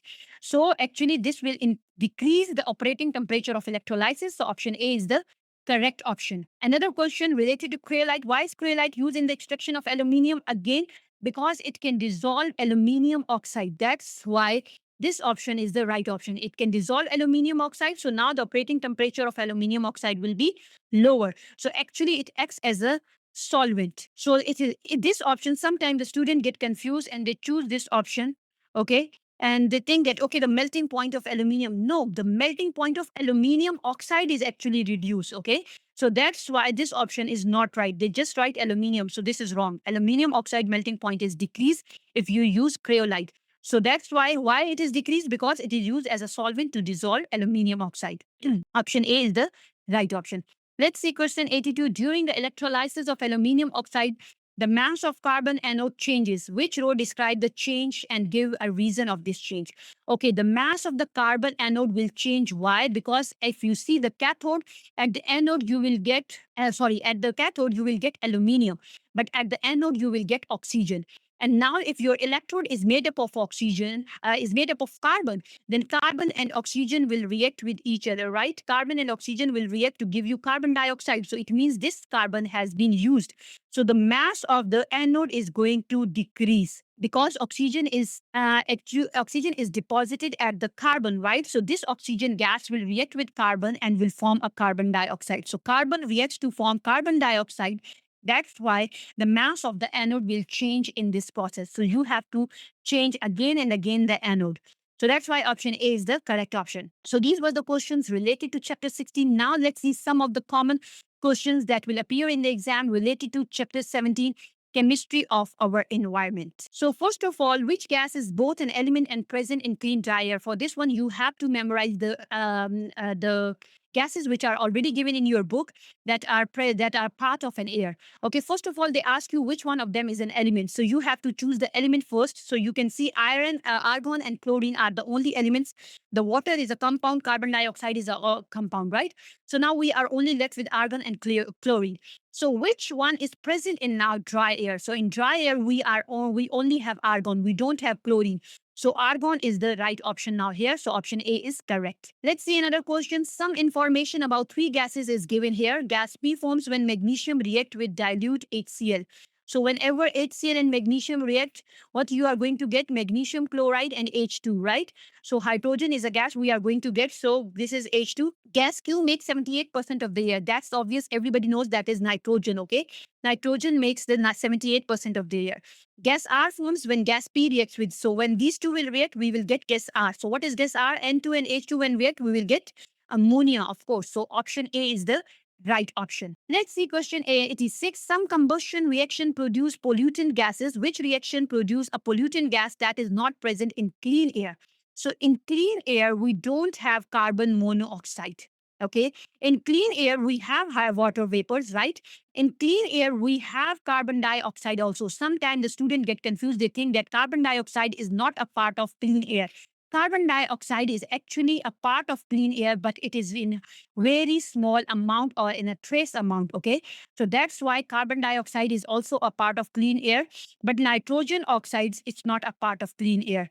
So reaction 1 and 3 are the right option. That is option, sorry, 1 and 4 is the right option. So that's why these are not the part. These are not the part of the clean air. So option B is the correct option. Which compounds both contribute to acid rain? So to memorize this one, for acid rain, there are only two gases. One is nitrogen oxide gas and the other one is sulfur dioxide. These are the two gases that are responsible for the acid rain. These are the two main pollutants. So can you find it here?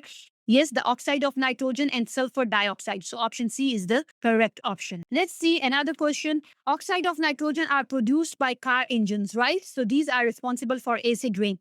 So in a catalytic converter, oxides of nitrogen are removed by reacting them with the compound X. So remember that in catalytic converter, the reaction is always between nitrogen oxide and carbon monoxide, okay? And the product will be nitrogen, okay? So nitrogen is more safer as compared to nitrogen oxide, and then we will have carbon dioxide. These are the two products you are going to get. So now they are asking which compound is X. Of course, it will be a carbon monoxide. So if you see here in the reactant, the nitrogen was having an oxygen, but in the product now oxygen is removed. So it means it's a reduction reaction. So what happened to the nitrogen? The oxide of the nitrogen is reduced, right? So reduce option is the right. That is option D. Okay. So always in catalytic converter, the reduction of nitrogen takes place and oxidation of carbon monoxide takes place. That's why carbon monoxide changed to carbon dioxide. It gains oxygen. Another question, oxides of nitrogen form in a car engine and are removed by catalytic converter. So what is the equation? I already have told you in catalytic converter, nitrogen oxide and carbon monoxide always react. So can you see carbon monoxide? Yes, this one or this one can be right. Okay. Nitrogen oxides are of two types, NO2 or NO. Now you have to look what will be the product. I already have told you the product will always be nitrogen gas and carbon dioxide. So it means this option is the only right option over here, in which the reactants and products are right. Okay, so option B is the correct option. Let's see question 90. Which oxide is used to neutralize acidic gases in a flue gas desulfurization? Now we have two gases that are responsible for acid rain. One is nitrogen oxides, and we already used catalytic converter to reduce the nitrogen oxide. Now the other one was sulfur dioxide. So how we can reduce the sulfur dioxide emission in the atmosphere? Because the sulfur dioxide usually come from the chimneys or from the industries. Okay, so we use a method of flue gas desulfurization. Sulfur dioxide is an acidic oxide. So how you can do the desulfurization? By reacting it with a basic oxide. Okay, so that's why you have to choose an option that will neutralize the acidic oxide. And who will neutralize the acidic oxide? Of course, the basic oxide. So basic oxide is the only one that is made up of metal. So calcium is the only option. So we can use calcium oxide to desulfurize the acidic gas, okay, that is sulfur dioxide. Now, question 91, how do carbon dioxide and methane cause global warming? Okay, so now these are the other two pollutants that are responsible for global warming. Methane and carbon dioxide are the only two gases that are responsible for global warming. So what they do actually, how they increase the global warming? They actually trap the heat, okay, that is reflected back from the earth, and they will trap that one and again will send back to the earth. Okay, so they emit the thermal energy they have absorbed back to the earth. So this option is the right one. Okay, they always trap the energy that is coming back from the earth, and then they will send it back again to the earth and increasing the temperature of the earth. So option A is the right option. Which row identifies two greenhouse gases and three processes by which they contribute to global warming? I already have informed you that carbon dioxide and methane gas are the only two gases that are responsible for the global warming. So these two options are the right option. Now let's see their process. Absorption, of course, they absorb the heat coming from the earth, right? And then they will not create. Create is not their job. They will just absorb it. They will then emit and reflect back to the earth. So absorption, emission, and reflection back to the earth, this thermal energy is the job of these global warming, or you can say the greenhouse gases. So option C is the right option. Let's see question 93. Which statement describes the CH bonds in methane gas in the atmosphere contribute to global warming? So what these bonds are actually doing in the methane? they are absorbing the thermal energy from the earth, not from the sun, from the earth, because when the thermal energy enters the earth, they allow it to enter the earth. But when it is coming back from the earth to the atmosphere, they will trap it. Okay. So they will absorb the thermal energy from the earth and emit some of this energy towards the earth. Not all, but some of it will be sent back to the earth. So that's why they contribute to the global warming. So option D is the right option. What is the equation for photosynthesis? It's a simple equation that plants usually absorb. What they usually utilize, they usually water and carbon dioxide. Okay, so the carbon dioxide from the atmosphere is usually utilized by the plants. So the reaction should be between carbon dioxide and water, right? And the product should be the sorry. Okay, so carbon dioxide and water when reacts, they will give you a glucose and oxygen. This is a simple statement already given in your book, that plants usually use carbon dioxide. They utilize carbon dioxide and then they give you glucose, right? So glucose is made by the during the process of photosynthesis. So this option is the right option, option A. Let's see question 95. Four statements about photosynthesis are listed and which of them are correct? First of all, chlorophyll is required for photosynthesis. Yes, chlorophyll is a green pigment, and without this green pigment, photosynthesis is not possible. Equation for photosynthesis is, this one is wrong, because the photosynthesis involves carbon dioxide and water as a reactant. Okay, so this option is wrong. Photosynthesis requires energy from the light. Yes, that's right. That's why we called it photosynthesis, because the synthesis of the glucose in the presence of the light. So that option is right. Photosynthesis release carbon dioxide. Again, wrong. It actually takes as carbon dioxide, or it absorbs carbon dioxide as a reactant, and it will release oxygen. Okay. That's why plants are very important for our atmosphere, because they are releasing oxygen, not carbon dioxide. So option 1 and 3 is the right option. That is option A. Let's see another question. Which test is used to show the sample of water is pure? Okay, to check the purity of any substance, the only option you have to choose is the melting or the boiling point, because these options can only tell you the exact purity of the any substance. Okay, so that's why if you can see here, heat the water to check its boiling point. Yes, that option is the only right option. B. Okay, to check the purity, the boiling point or the melting point will be the only option for you can choose. Okay, which statement identify a sample of water is pure? Again, it turns anhydrous. Yes, we know that it can turn, but we are not sure it will be pure or not. Purity can only be checked with the boiling or melting point. So option D is the right option. Again, another question: which pollutant leads to the deoxygenation of water in ponds and lake? There are only two pollutants that are responsible for deoxygenation of water, and these pollutants are actually coming from the fertilizers. Okay, so the fertilizers are responsible for deoxygenation of water. So if you see the word fertilizer, yes, the fertilizers containing nitrates and phosphates, they will be responsible for deoxygenation. Again, another question related to the water. The flow chart show the stages in the treatment of the river water to produce drinking water. Okay, so the first step from the river water is screening to remove the large particles. Okay, after that, then they use the sedimentation process in which the sand is settled down. Okay, sand is settled down in the sedimentation tank, and then we use to filter it. So the top water is filtered. So after sedimentation, the next stage is filtration. So option C or D can be right. After filtration, usually the carbon is used to remove the smell. But here the carbon option is not given. We are only given the chlorination or distillation.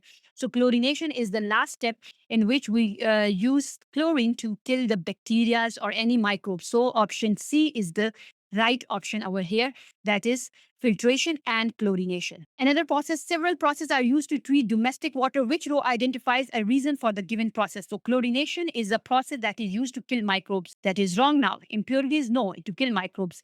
Filtration is to remove insoluble solids. Yes, filtration is a method in which insoluble solids are removed. So this option is right. Sedimentation is to remove the sand, to settle down the sand. Okay, so to settle down the which solid, that are heavy solids, not soluble solids, because sand is not soluble. So this option is wrong. Use of carbon, the use of carbon is to remove the smell. Okay, any odor or any smell we can remove by the use of carbon. So it's not killing the bacteria, right? So option B is the only leftover option. So option B is the correct option. Let's see another question. Which statement about water are correct? Tap water has fewer impurities than distilled water. Wrong. Distilled water has less impurities, okay?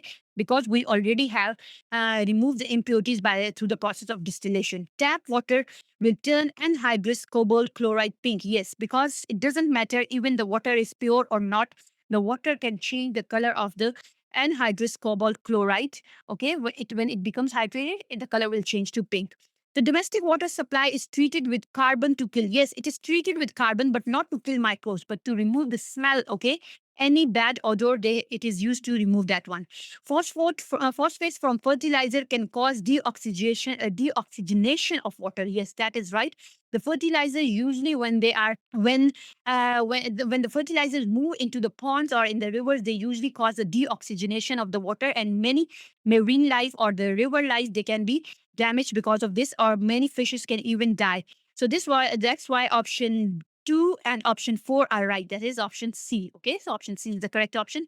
Let's see question 102. Which statement about the treatment of domestic water supplies are correct? First of all, filtration is used to remove insoluble substance. Yes, filtration is a process in which insoluble substances are removed. Sedimentation is used to remove soil. Again, wrong. Sedimentation is used to remove the heavy substance from the water. Okay, that is sand. Carbon is used to remove the taste and odors from the water. Yes. The use of carbon is to remove the bad taste or the odor from the water. Chlorine is used to lower. Wrong. Chlorine is used to kill the bacteria. Okay, so that's why option 1 and 3 are the only right option. That is option A. Let's see another question. Some uses of water are listed here for drinking, chemical reaction, in swimming pool, in washing. For which uses it is necessary to chlorinate the water? Okay, to chlorination is the process in which you have to kill the microbes or the bacteria. So for drinking and for in swimming pool, that is the best option, because usually the humans use swimming pools and we are drinking the water, so we have to chlorinate that water. Why not in chemical reaction? Sometimes the students choose chemical reaction because in chemical reaction we use a distilled water. Okay, in chemical reaction in the labs, not a chlorinated water but distilled water is used, so that's why we cannot choose the option 2, right? So option 1 and 3, that is option B, is the correct option. So I hope these questions are clear to you, and these are some of the common questions that will appear in the exam related to chapter 17. Now let's see the questions that are related to chapter 18 and what are the main concepts you have to remember related to chapter 18, Introduction to Organic Chemistry. First question, which compounds have similar chemical properties? So in organic chemistry, if you have these options given, you have to remember that only those organic compounds that have a same functional group will have the same chemical properties. Okay, so if you see over here, methane and butane, they both belong to A and E. The group is alkane. So they belongs to alkane group. It means they have the same functional group, which means single carbon-carbon single bond. So this is the right option. Only those compounds can have the similar chemical properties which belongs to same homologous series. And why they belong to same homologous series? Because they have the same functional group. So that's why option C is the only right option in these options. Okay. Let's see another question. Alkenes are homologous series of hydrocarbons. So these are the first group of the alkane hydrocarbons, right? Hydrocarbon means they have only C and H in them. So these are some of the alkanes. Pentane is the next member of the series. Which row gives the molecular formula of the boiling point of pentane? So to remember the names, you have to remember that what does methane means. Methane means if it is METH, it means it has 1 carbon. Ethane, 2 carbon. Propane, 3 carbon. Butane means 4 carbon, and pentane means it should have 5 carbons, right? And for this one, to remember the molecular formula, you have to memorize the general formula of all the homologous series. For alkane, the general formula is CnH2n plus 2. So they are asking about pentane. It means carbon should have 5. We should have 5 carbon in this compound. So if carbon is 5, then it means you will have 12 hydrogen. So can you see 5 and 12? So option B or B or B can be right. Now let's see the boiling point. The boiling points of organic compounds always increase if the carbon number increase. So if you see here, this is 0. It means the boiling point of pentane will be higher than the butane. So which option shows you a higher boiling point? Of course, 36 minus 51 means it is lower than 0. Okay, so D option is the only right option over here. Question 107. Four statements about organic compounds P, Q, R, and S are listed. P is saturated hydrocarbon. Okay, to answer this question, hydrocarbon, we have only two types of the hydrocarbons. That is alkanes, the two groups, alkanes and alkenes. Okay, they are only hydrocarbons. And out of these, the saturated ones are alkanes. Alkanes are saturated, whereas alkenes are unsaturated. So it means P is an alkane. The formula for Q is CH3CH3. It is C2H6. It means it is also alkane. Okay. So this one is also alkane because the general formula for alkane is CnH2n plus 2. So these two are alkanes. Now let's see, a molecule of R contains only one oxygen atom. It means it belongs to alcohol group, okay? Because alcohol has OH as a functional group. So only we have the hydrocarbons, it is only have one oxygen. So it is an alcohol, and S is carboxylic acid. It is another homologous series, right? So let's see which option is right. P and Q are the member of different homologous series. P and Q, they both are alkanes. So this option is wrong. P and S are the members of the same homologous series. P and S, wrong. This is alkane, this is carboxylic acid. Q and S are the member of same homologous series. Q is alkane and S is carboxylic acid. Again, wrong. Q, R, and S, all the members of different homologous series. Yes, Q, R. Q is alkane, R is alcohol, and S is carboxylic acid. So option D is the only right option in this question. Let's see question 108. An alkene is represented by the formula CH3CH2. Which name is given to this type of formula? So whenever they give you an open formula in which they show the structure of the compound, that first carbon has 3 hydrogens, second has 1, and there is also a double bond, and then the third carbon has 2 hydrogens. So it means it is actually the structure formula. General formula, for general formula, you will see the word N or H2N like this type. If you see the word N, then that is called general formula. This is actually the structure formula, and display formula is like this. When you see the bonding also, okay, the clear bonding, if you can see, this is called the display formula. So now the right option is the D option. Question 109. The formula of the 5 compounds are listed here. Okay, which compounds are in the same homologous series? So to be in the same homologous series, they should have a same functional group, right? So let's see which one of them have a same functional group. If you see over here, this is OH. This one also have OH, and this one also have an OH group. This one you cannot see, cannot choose because it has 2 O, right? So it is COOH. This functional group is different. So 2, 3, and 5, they belong to the same functional group. So 2, 3, and 5, option B is the correct option. Let's see question 110. Which substance are structure isomers? So remember that what are structure isomers? They have same molecular formula, but different structure formula. Same molecular formula, okay, but different structure formula. So how you can find it? You don't have to draw the structures. You just can look at the number of the carbons, because if the molecular formula is same, it means the number of carbons should be same. Butane always have 4 carbon. Okay, you have to remember the names. It has 4 carbon. Propene has 3 carbon. So it means they are not the structure isomers. Let's see ethyl ethanoate. So this is an ester. It means ethyl has 2 carbons and ethanoate also have 2 carbons, to total 4. And this is butanoic acid. So it also have 4 carbons, right? So these two can be the carboxylic acids and esters. They can be structure isomers of each other. Remember that carboxylic acid, which is butanoic, and esters can be structure isomers of each other if the number of carbons are same. So that's why option B is the right option. Why not this one? If you see here, methyl has 1 carbon. Methanoate has also 1 carbon, right? Ethanol has 2. So you can say that, okay, they both also have 2 carbons. They can be structure isomers. No, because they both belong to different functional groups. One is alcohol and the other one is ester. Alcohol and ester can never be structure isomer. The 2 functional different homologous series that can be structure isomers are esters and carboxylic acid. Okay, ester, this is carboxylic acid, and this one is ester. So now they can be the structure isomers of each other. So option B is the right option. Why not this one? Again, they both belong to same group, right? Alcohol.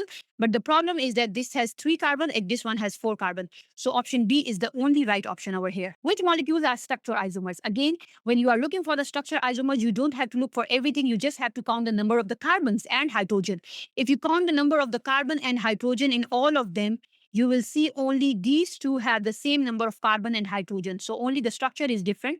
So option B is the right option for this question. Let's see another question. The structure formula of compound Q is given over here. What is compound Q? So compound Q, first of all, you have to see the formula. What is the functional group? Which functional group is present? Then you can decide that, okay, this one is belongs to which homologous series. So if you see in between the structure formula, you see COO. It means C double bond O. So then it is an ester because this is an ester bond, okay? So it means the esters names always, esters we are always made by alcohol and carboxylic acid. Remember that. Okay, these two when react, they give you esters. And esters always, because alcohol has OH and carboxylic acid has COOH functional group. Whenever they react, alcohol will lose its hydrogen and only oxygen will be left, whereas carboxylic acid will lose its OH and CO will be left. That's why this COO is actually for carboxylic acid and this one is for alcohol, okay? So if you see here, we have C double bond O. It means this one is carboxylic acid and this one is your alcohol. Now you can predict their name. If you see how many carbons are present here, the name of alcohol should come first. How many carbons are here? 1, 2, 3. It means the name should be prop. Okay. 3 carbons means the name should be prop. So it is made up of propanol. So whenever you are naming the esters, the alcohol name is propanol, right? So it will change to propyl. So your answer should be propyl. Can you see propyl here? Yes. These two options can be right. Now let's see for the carboxylic acid. The carboxylic acid is how many carbons here? 1, 2, 3, 4. So it means the name is actually BUT, butanoic acid. So whenever you are writing the name of the acid in ester, the name will change to butanoate. Okay. So propyl butanoate is the right answer for this question. Option C. Okay. So option C is correct. Again, let's see another option. Which pair of compounds are structure isomers of each other? Again, look at this. They must have a same molecular formula. How many carbons we have here? 3. 1, 2, 3, 4. So this option is wrong. How many carbon we have here? 3. How many carbon we have here? 3, right? Okay, this can be the option. How many carbon we have here? 1, 2, 3. 1, 2, 3. Okay, and 1 OH. Okay, this can also be the option. Then 1, 2, 3, 4. 1, 2, 3, and this is 4. Okay, so now this one is ester and this one is carboxylic acid, right? And I already have told you the two functional groups, they are two different homologous series. But if their number of carbons are same, then they can be structure isomers of each other. And if you see, we have 4 carbons in this one and also 4 carbon in this one. So this option is the best option. Now let's see why option B is not right. If you look at here, the double bond, because structure isomers means they have the same molecular formula but different structure. So double bond, if you see over here, it is between carbon 1 and 2, right? And if you look at here, it is also between 1 and 2. Why it is 1 and 2, not 2 and 3? 1, 2, 3, no. Because the numbering of the carbon will always start from where the functional group start, where the functional group is near, right? So again, this is 1, 2, 3. So again, this is the one propanol, right? And this one is also one propanol. The structure is not different. Only I have changed you can just say that they are the mirror images of each other. So this option is wrong. Again, if you see that OH, the functional group is with the first carbon. And here the functional group is also with the first carbon. So there is no difference between their structure. So option D is the only right option for this question. Let's see now the questions related to chapter 19, the reactions of organic compounds. For this, you have to memorize some reactions, which I already have given you in my other video, the must known material. Okay. So otherwise, you will not be able to answer these questions. Let's see one by one. The flow diagram shows the polyethane that is made from petroleum. So what are the stages? The first stage of making the alkanes from petroleum is fractional distillation. Okay, so first step is petroleum is converted into smaller hydrocarbons through the process of fractional distillation. So these two options are right. Then these alkanes, the alkanes can be converted into alkenes because this is alkene, ENE, right? It can be only converted into alkene through the process of catalytic cracking. So cracking is the option. Now, through addition polymerization, the alkenes can be converted into polymers. Okay, so through the polymerization, ethene will be converted into polyethene. So option C is the right option. Let's see question 116. The fractional distillation of petroleum is shown over here. Which fraction contains hydrocarbon with the longest chain length? Of course, any carbon that has the longest chain length will have the highest melting and boiling point. So it will stay at the bottom, right? So at the bottom, you are going to get the hydrocarbon with the longest chain. So option D is the right option. Let's see one. Which equation represent the cracking of alkane? So the cracking of alkane will always give you alkenes and alkane. The shorter alkane and alkene, you will get 2 or 3 products from one reactant. Okay, so if you see this is one reactant and you are going to get 2 products here, right? So this is the only right option in which you are going to get alkane and alkene. So the option D is the correct option. Let's see question 118. Methane reacts with chlorine in sunlight. Which statement about these reactions are correct? First of all, methane belongs to alkane group. So alkanes can only do the substitution reaction. They cannot do addition reaction. So substitution reaction is the only right option. And the second one, to react with the halogen, they need the sunlight. Can you see over here? So sunlight means it is a photochemical reaction. So 1 and 3 is the right option. Option A is correct. Let's see 119. Propene reacts with bromine to give one product only. What is the formula of that product? So if you see propene is alkene. So alkenes can do addition reaction with halogens. So bromine when react with alkene, alkenes have a double bond in there. They have at least one double bond in between the carbon. So when a bromine will react, you will see 2 bromines at the 2 different carbons. So see where we can find 2 bromine and they are attached to 2 different carbons. Here it is attached to 1 carbon, right? So this is wrong. Here this is right because it is attached to 2 different carbons. Here it is also right. And here this one is, there is only 1 bromine. So it is wrong, right? Because bromine is a diatomic molecule. You can see 2 bromine. So now which option is the correct option? Because the carbon-carbon double bond is in the adjacent carbon atoms, so the bromine should also be present on adjacent carbons. Can you see over here? This bromine is present on number 2 and this bromine is present on number 3. But here the bromine is present on 1 and this bromine is present on number 3. This is second. So it means only option C is the right answer. 2 and 3 are the adjacent carbons. So that's why option C is the correct option. Let's see question 120. Which equation represent an addition reaction? Addition reaction, remember that it's not about this one. Okay, when bromine will be added, you will get only one product. For addition reaction, remember that 2 reactants react and give you only one product. So option A is the only right option because you are looking, can you look over here that only we are getting one product. Okay, 2 reactants and giving you one product. So option A is the right option here. Question 121, ethanol can be manufactured by fermentation process or catalytic addition. So you have to describe the advantages of manufacturing ethanol by fermentation. The yield of ethanol is low. Yes, it's low. So, but it's not an advantage. We have to talk about the advantage. The method use a batch process. Again, it's not an advantage. The process takes place at lower temperature. Yes, this is one of the advantage. And the second advantage is ethanol is always made by a renewable resource. Why? Because we are using sugarcane and it is a renewable resource. We can grow the crops every season, right? So option 3 and 4 are the actual advantages. That is option D. Let's see question 122. Ethanol is produced by the catalytic addition of steam to ethene or fermentation. Which statement is correct? Both processes use similar amount of energy. Wrong. In steam process, we have to use more energy. Both processes use a catalyst. That's right. Because in catalytic addition of the steam to ethene, we use a catalyst, and also in fermentation, the yeast is used as a catalyst, okay? The yeast enzymes are used as catalyst, so option B is the right option over here. Let's see 123, a compound with the formula CH3COCH2O5 is formed from ethanol in 2 separate reactions. Okay, which row describe reaction 1 and 2? When ethanol reacts with ethanoic acid, It's always the for ethanol and ethanoic acid. Okay, ethanol reacts to form ethanoic acid. So it's only the process of oxidation. When ethanol reacts with a monoatomic oxygen, it will produce ethanoic acid. So this is a process of oxidation.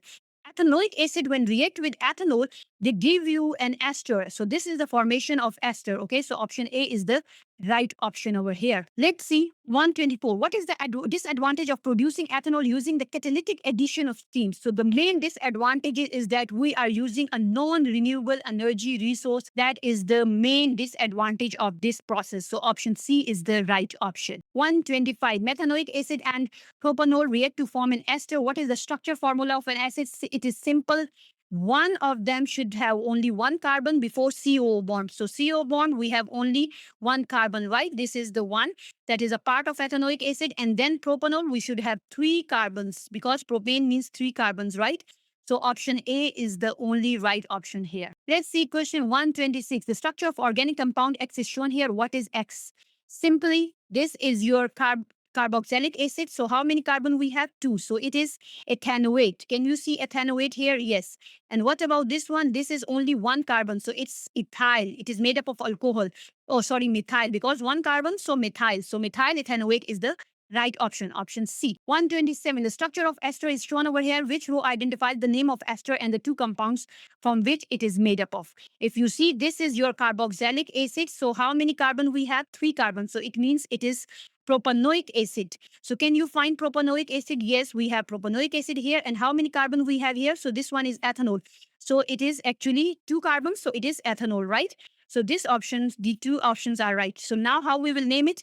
The ethanol name will come first. So it should be ethyl propanoate. Can you see here? Yes, ethyl propanoate is the right answer. So option A is correct. Okay, now let's see some of the questions related to chapter 20, petrochemicals and polymers. I will give you some tricks and tips how to handle these questions from the chapter 20, okay?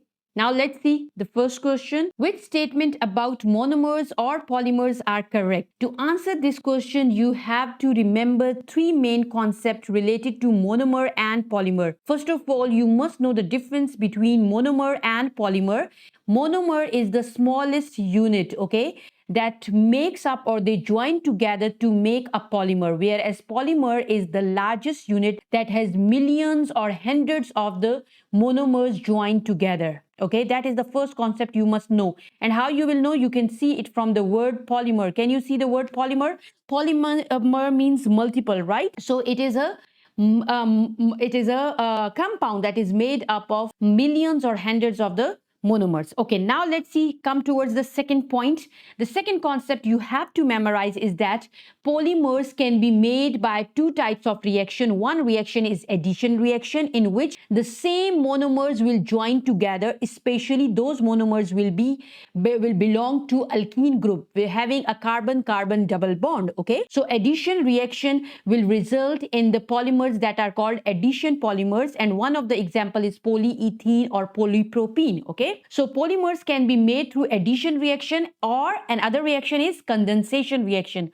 What is the difference between these two reactions? In addition reaction, you will get only one product from the joining of the monomers, okay? You will get just one polymer. But in condensation reaction, you will get a polymer and also a small molecule, that is water, okay? Whenever two monomers will join, you will get one water molecule. So if millions of monomers will join in the condensation reaction, you will get millions of water molecule, okay? Remember this one. So there are two reactions that can give you polymers. One is addition reaction and the other one is condensation reaction. And other important concept you have to memorize is that the polymers can either be made up of same type of monomers, or they can be made up of different types of the monomers, okay? So now we will see one by one these options and we'll check which options are right. The answer is already given over here, that is option C, but we can check now one by one.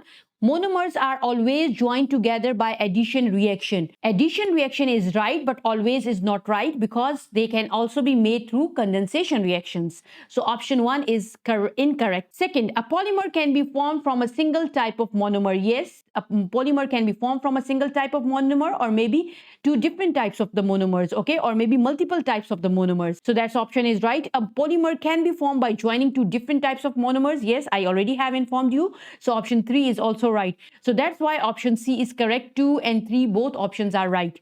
Let's see for option 4. Water is always produced when monomer molecules join together. That is wrong. In addition polymerization, water is not produced. Okay, it is only produced in the condensation polymerization, but they have not mentioned about the condensation polymerization. So this option is also not correct. So we are only left with option 2 and 3. So that's why the option C is the correct option. Now let's see another question. Which structure represent the repeat unit of addition polymer from butene? So to understand the structure formula of any polymer, you have to first check that which one butene represent, how many carbons butene should have. Now, so for this one you have to memorize some concepts like methane, MET, it will always have one carbon. ETH, then it means it has two carbon. And this BUT, if you see the word BUT, the starting word of any hydrocarbon or organic compound, it means it has 4 carbon in it. Okay, so you see all of them have 4 carbons in them. But to make a polymer, remember that the butene, because it belongs to alkene group, it has carbon-carbon double bond, so it is the main component of addition polymerization. So whenever addition polymerization will takes place, there will be only one carbon-carbon double bond in one monomer, right? So the carbon-carbon double bond will make actually the main chain of that polymer. So if you see the carbon-carbon will make the main chain, so you will only see 2 carbons of each monomer. Okay, so one monomer will have only 2 carbons, and the remaining carbons will be as a part of side chains. These 2 carbons will be the carbon that are having a double bond. Okay, so can you see here we have 2 carbons here we have 2 carbons, right? So these 2 can be the right option. These options are not right. Why? Because in main chain, if you see, you have 3 carbons. But for addition polymerization, the monomer should have only 2 carbon in the main chain. The remaining carbons should be in the side chain. So 2 are here and the remaining 2 are on the top, right? So 2 are here and the remaining 2 are on the top. So these 2 options are right. They both are butene. But if you see the name butene is but1ene. What does it mean? It means that carbon-carbon double bond is present on the first carbon, or you can say between first and second carbon. So this option can only be the right option. Why option A is right? Because the first carbon and the second carbon has the double bond, and then this carbon has the side chain. Okay, so this is the first carbon, this is the second carbon, and the remaining carbons are on the side as a side chain. Okay, are represented. So that's why option A is correct. Why not option B? Because if you just count from here, this is the first carbon, then second, then this is third. So it means the double bond is present between second and third carbon. So that's why option B is not right, because this is butene 1ene, not butene 2ene. Okay, but 2ene. If it was but 2ene, then option B was the right one. But now option A is the correct option. Let's see another question related to the condensation polymerization. Now let's see. Okay, so in condensation polymerization, I already have informed you that there will be a polymer, and also you will get a small product that will be usually a water molecule. Okay, in your book it is given as a water molecule, so it's simply your answer should be water molecule. But if you just want to be sure about that one, you can see over here the what are the functional group on each of the monomer, because mostly the condensation polymers involve more than one type of monomer. So this is the first monomer, and it has 2 functional groups. If you see over here, COOH, and this is the functional group of carboxylic acid. So this monomer is actually a dicarboxylic acid because it has 2 monomers, 2 functional groups, right, on both the side of its chain. If you see this monomer, it has 2 amine group. What is amine group? NH2. So this functional group is amine, right? So it has 2 functional group that are amine group, right? So this monomer is actually diamine, and this one is dicarboxylic acid. So now carboxylic acid always lose OH because the water molecule is made up of OH ions and hydrogen ions, right? So OH ions are always given by carboxylic acid. You can see over here OH, and here you will get hydrogen. So hydrogen will be released by diamine. So when they join together, you will get a water molecule. So that's why a small molecule that is released during condensation polymerization is water. Okay, so option A is the right option. Let's see another question. The structure of the part of a polymer is shown over here. How many amide and ester linkages are included in this structure? So to answer such question, you must know what is ester linkage and what is amide linkage. I already have explained you the ester linkage in chapter 19, that esters are formed when carboxylic acid and alcohol react with each other. So alcohol will lose its hydrogen, you can see over here, and carboxylic acid will lose its OH. So the remaining will be only CO, because carboxylic acid functional group is COOH, right? So one OH has been removed, so the remaining is only CO. So COO is actually an ester linkage. So how many CO you can see over here? You can just see one CO right here. It is, we don't have another O. So this is the only linkage here. So now we have only one ester link. Can you see here? So B or C option can be right. Now let's come towards amide link. What is amide link? Amide link is formed when a diamine and a dicarboxylic acid react with each other. We get amine group. Okay, so in amine group, amide link will be formed. How the amide link will be formed? That amine will release its one hydrogen.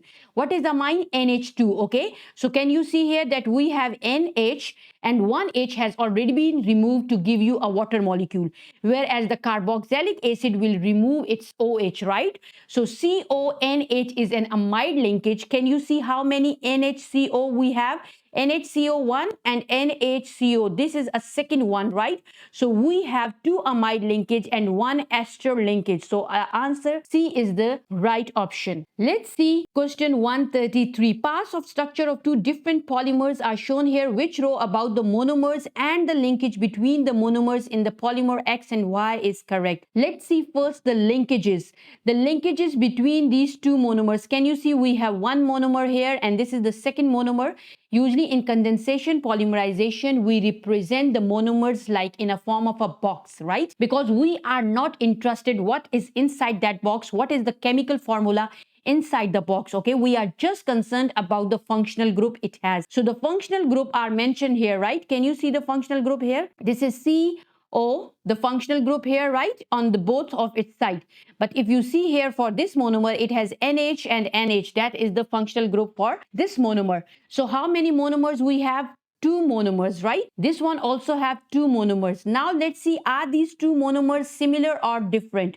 They look similar, but you have to be very careful when you are looking at the functional group. If you look at here, these monomers have two functional groups that are similar. Can you see carbon double bond O and carbon double bond O? What does it mean? It means it was dicarboxylic acid, right? It is dicarboxylic acid. But if you look at here, this monomer has carboxylic acid on one side, but on the other side it has amine group. So what does it mean? It means it is not a dicarboxylic acid. It is actually an amino acid. Amino acid is a monomer that has one amine on its one side chain, and on the other side it has the functional group carboxylic acid. That's why we call it is amino acid, because it has amine group also and also carboxylic acid group. So this is actually amino acid and this one is dicarboxylic acid.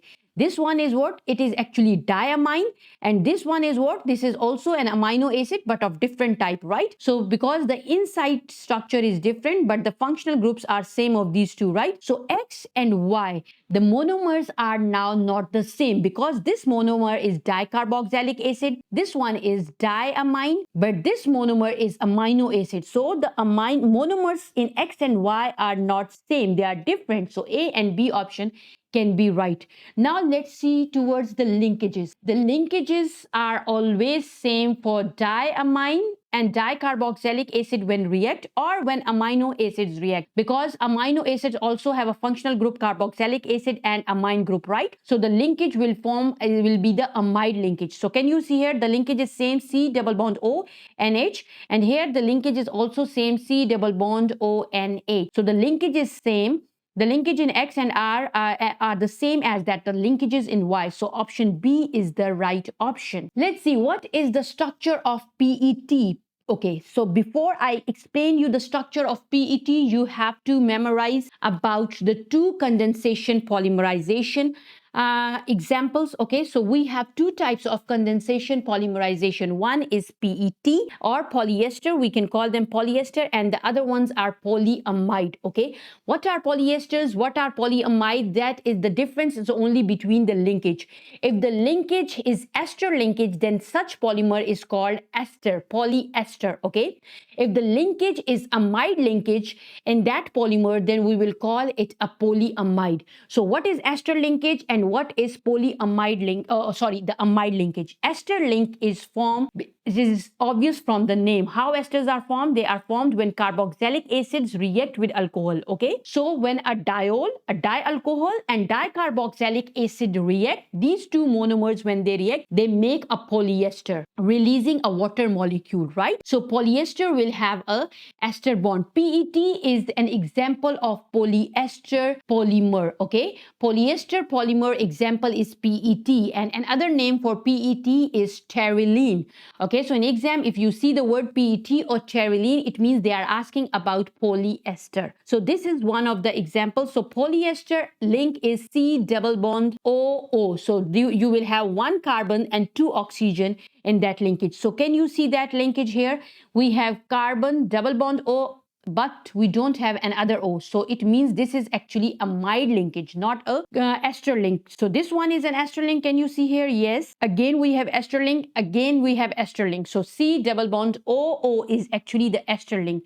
So option B is the right option. Why not D? If you see here, this one is an ester link, but in the next one, we don't have the ester link, right? So this one is not PET. The example of the PET should be all the monomers are joined by a ester bond. So here we are missing the ester bond. So it means it is not PET. So option B is the right option. Now let's see nylon. Nylon is formed by condensation polymerization. I already have told you we have two types of condensation polymers. One are polyesters and the second one are the polyamide. So nylon is an example of polyamide. In polyamide, we have two examples. One is nylon and the other one is protein. So how nylon is made? Because the nylon is polyamide, so it means it will have which linkage? It will have amide linkage. And what is amide linkage and how it is formed? Amide linkage also have a same monomer like the ester, that is carboxylic acid. In esters and in polyesters and in polyamide, we have one monomer that is similar, that is carboxylic acid. But the second monomer is actually different. In polyester, we have the second monomer is actually alcohol, right? But in amide linkage, we have the second polymer, that is monomer, that is actually an diamine. Okay, a diamine, when react with dicarboxylic acid, you will get a amide linkage. Okay, so diamine is how NH2 actually is a amide linkage. So amide linkage NH2 and CO, this is actually your amide linkage, and NH2, only NH2, that is amine. Okay, amine, not amide. So NH is actually amine. When amine react with carboxylic acid, it will give you amide linkage, amide. Okay, so this is amine, and when it reacts with carboxylic acid, amine will lose its H, right? Can you see here? Now we have only one one H and then one nitrogen, but actually amine has two hydrogens, right? So one hydrogen has already been removed when the water molecule was formed. Okay, and whereas carboxylic acid already have lost its OH ions, so now it is left with only CO. So what is amide linkage? It is actually CONH. So can you see CONH? Yes, all of them have CONH. This one don't have CONH, so this is not a nylon. This one is CONH. Yes, it can also be nylon. And this one is COONH. So it means this is wrong. The amide linkages actually have only one oxygen, one carbon, one nitrogen, and one hydrogen. And carbon and oxygen bond is double. Okay. So that's why CONH is the right option. So which options are right? A or C can be right now. So I already have told you the amide linkage is present in two. We have two examples. One is protein and the other one is nylon. So how we can differ between nylon and protein? The main difference is that first you have to just look for the amide linkage. It will be same, right? They both have A and C have amide linkage, but one of them is protein now and the other one is nylon. How we can differentiate between that? You have to look for the monomer. Now just look at each monomer and check that what about the functional group on its sides. If the functional groups are same, then it means it's a nylon, okay? Because nylon is made up of dicarboxylic acid and diamine. But protein is just made up of amino acid, and amino acid has two different functional group on one monomer. Amino acid is a monomer that has two different functional group. One side has amine and the other side has carboxylic acid. Okay, so now let's see how many. Okay, if you see this one, this monomer, can you see this black and this gray box? So if you check at this gray box, okay, so on this side we have what? We have carbon double bond O. So it means it is dicarboxylic acid group, right? But if we look at this side, it has NH. So it means this monomer has two different functional group. On one side, it has carboxylic acid. On the other side, it has NH, right? So it means this is amino acid, and amino acids are joined together to give you a protein. It's not a nylon. So option C is the right option, because if you look at this monomer, these monomers have C double bond O, C double bond O, right, on both the sides. So both the functional groups are same, right? But if you look at the second monomer, it has also the same functional group, that is NH, on both of its sides. So that's why nylon should have two different monomers and each monomer should have a same functional group. So that's why option C is the right option here. Let's see now the example of the protein structure. So you already have known that it should have amide linkage. Let's look for the amide linkage first. Can you find the amide linkage? Which one has the amide linkage? It's simple. A and D has the amide linkage, right? So now which one of this one is protein and which one is nylon? Let's see. This one is nylon. Can you see this monomer has two functional group and both of them are same. So it means it's an example of nylon. Nylon has a monomer that has two functional group that are same, right? This monomer has two functional groups same. Then the next monomers has NH, NH, right? So it means this is nylon. So the remaining one, the D, is actually your protein, because if you see this monomer has two different functional group. One is NH and on the other side it has C double bond O. So D is the right option. So whenever in exam you get the option of nylon and protein, first you have to look for the amide linkage so you can exclude the other options. So now here we have excluded B and C. We were left only with A and D option. Now after you are left with two options and both have amide linkage, then you have to look for the monomer. Which monomer have the same functional group? If one monomer has the same functional group on both of its sides, then it means it will be a nylon. If it has different functional group on both of its sides, then it means it will be a amino acid. So that's why option D is right over here. Let's see another question. Which structure represent the part of a protein? It's simple, so you can also check over here. And then which option is right? Of course, option A is right for the protein, because it has two different functional group on both of its monomer, right? And also it has a amide linkage, that is NHCO. Okay, so option A is the right one, whereas option C is right for nylon. Okay, A is protein and the C is actually nylon. Let's see question 138. Part of the structure of polymer is shown over here. Which statement about the polymer is correct? So first we have to look at this polymer. The polymer is nylon. We have to look for this one now. The polymer has a amide link. Yes, okay, that's right. The nylon has a amide link, but we also have to check that whether it is a protein or nylon.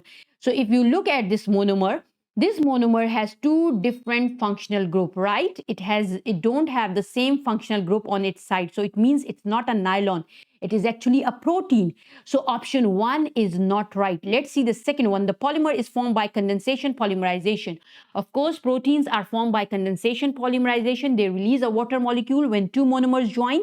So option 2 is right. Let's see the third one. There are ester linkage between the monomers. Wrong. This linkage is actually CONH is amide linkage. So option 3 is also wrong. So which option we are left with? Only 2, right? So option C is the correct option. So these were all the questions related to chapter 20. Now I hope that you are clear that how you have to choose between different types of polymers, condensation or addition polymers, and also how you can differentiate between amide linkage and ester linkage, and most importantly how you can differentiate between nylon and protein, because most of the time in exam they ask you the structure of nylon or sometime the protein. So I already have given you the tips how to differentiate between nylon and protein. I hope it will be helpful for you. Now let's see the questions related to chapter 21, experimental design and separation technique. From these chapter 21 and 22, at least one question will appear in the exam, and mostly from chapter 21 the questions related to chromatography comes in the exam, so we will mainly focus on such questions. But before going to that, we will check now what are the apparatus that are used, because sometimes the questions come in the exam related to the apparatus. See this question: which piece of apparatus can only measure a single fixed volume? So you don't have to look for the options, just look at the fixed volume word.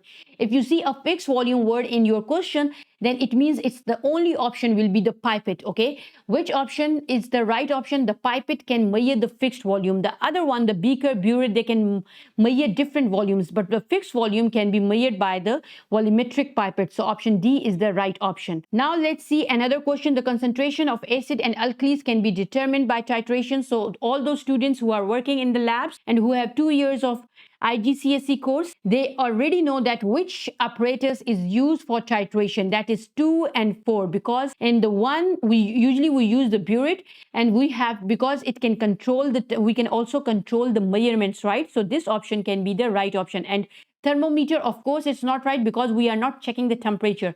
We are actually mixing the acid and alkaline solutions to neutralize them, okay, to get our product in a form of salt. So 2 and 4 option is the right option. So that is option D. Let's see this question, very important question, and from last 2 years mostly the question related to chromatography comes in the exam.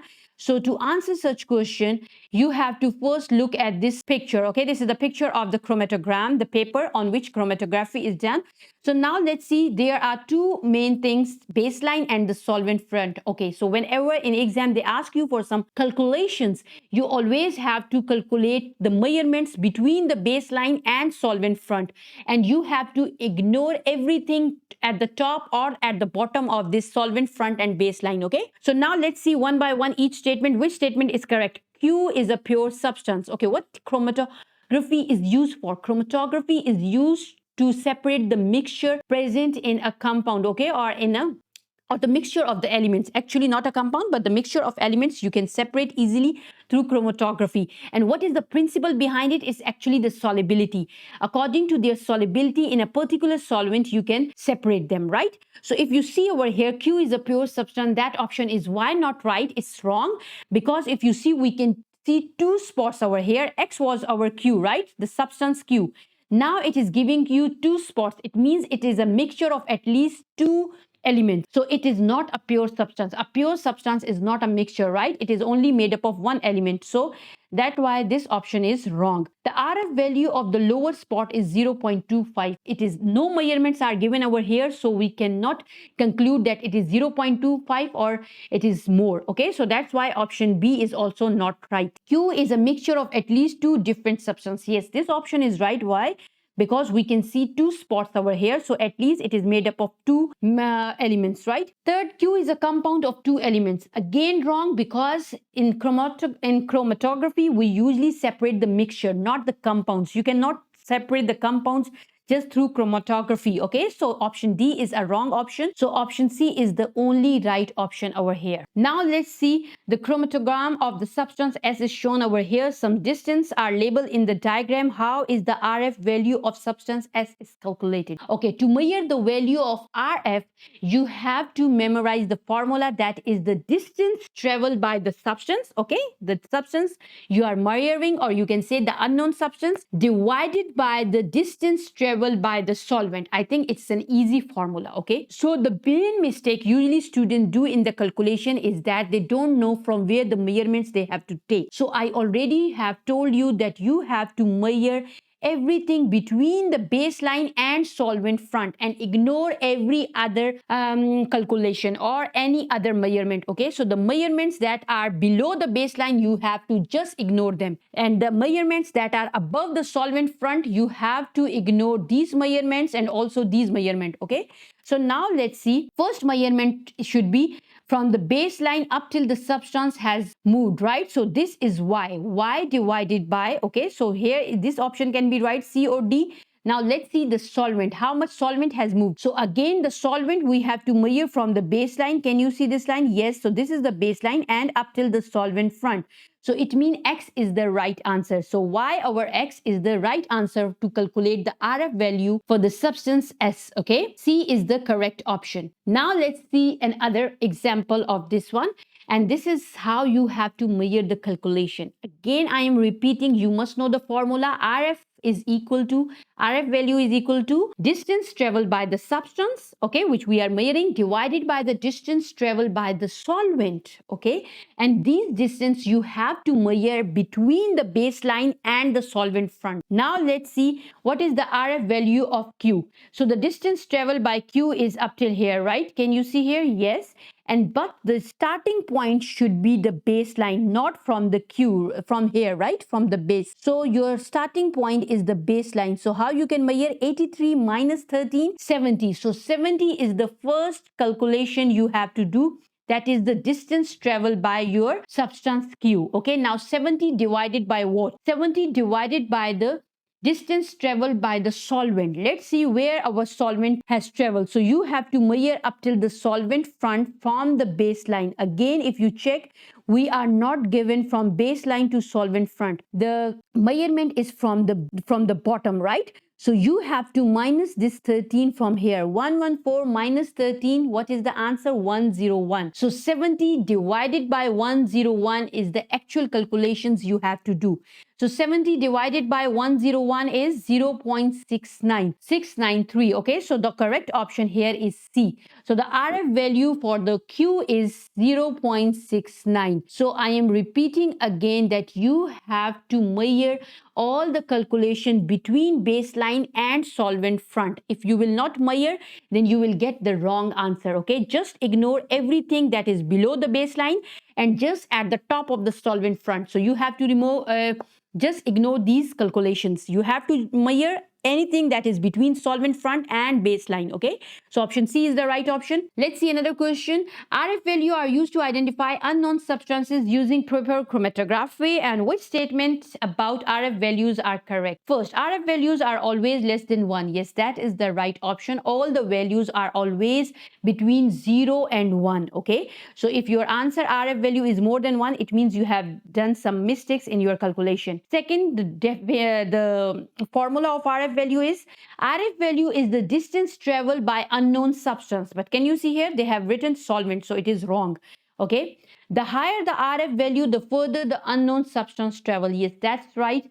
Higher the value, the more it will travel, because RF value actually tells you the solubility of the substance. So if the substance solubility is more in that solvent, it will travel more. Okay, so the RF value will increase. So that's why option 3 is right. Let's see option 4. RF value is not affected by the solubility. That is wrong, because the chromatography main principle is based on solubility.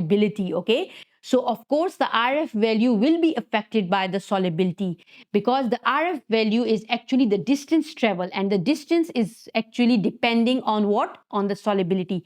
So this option is also not right. So which options are right? 1 and 3. That is the option B. So option B is the correct option. So these were some of the important questions related to chapter 21.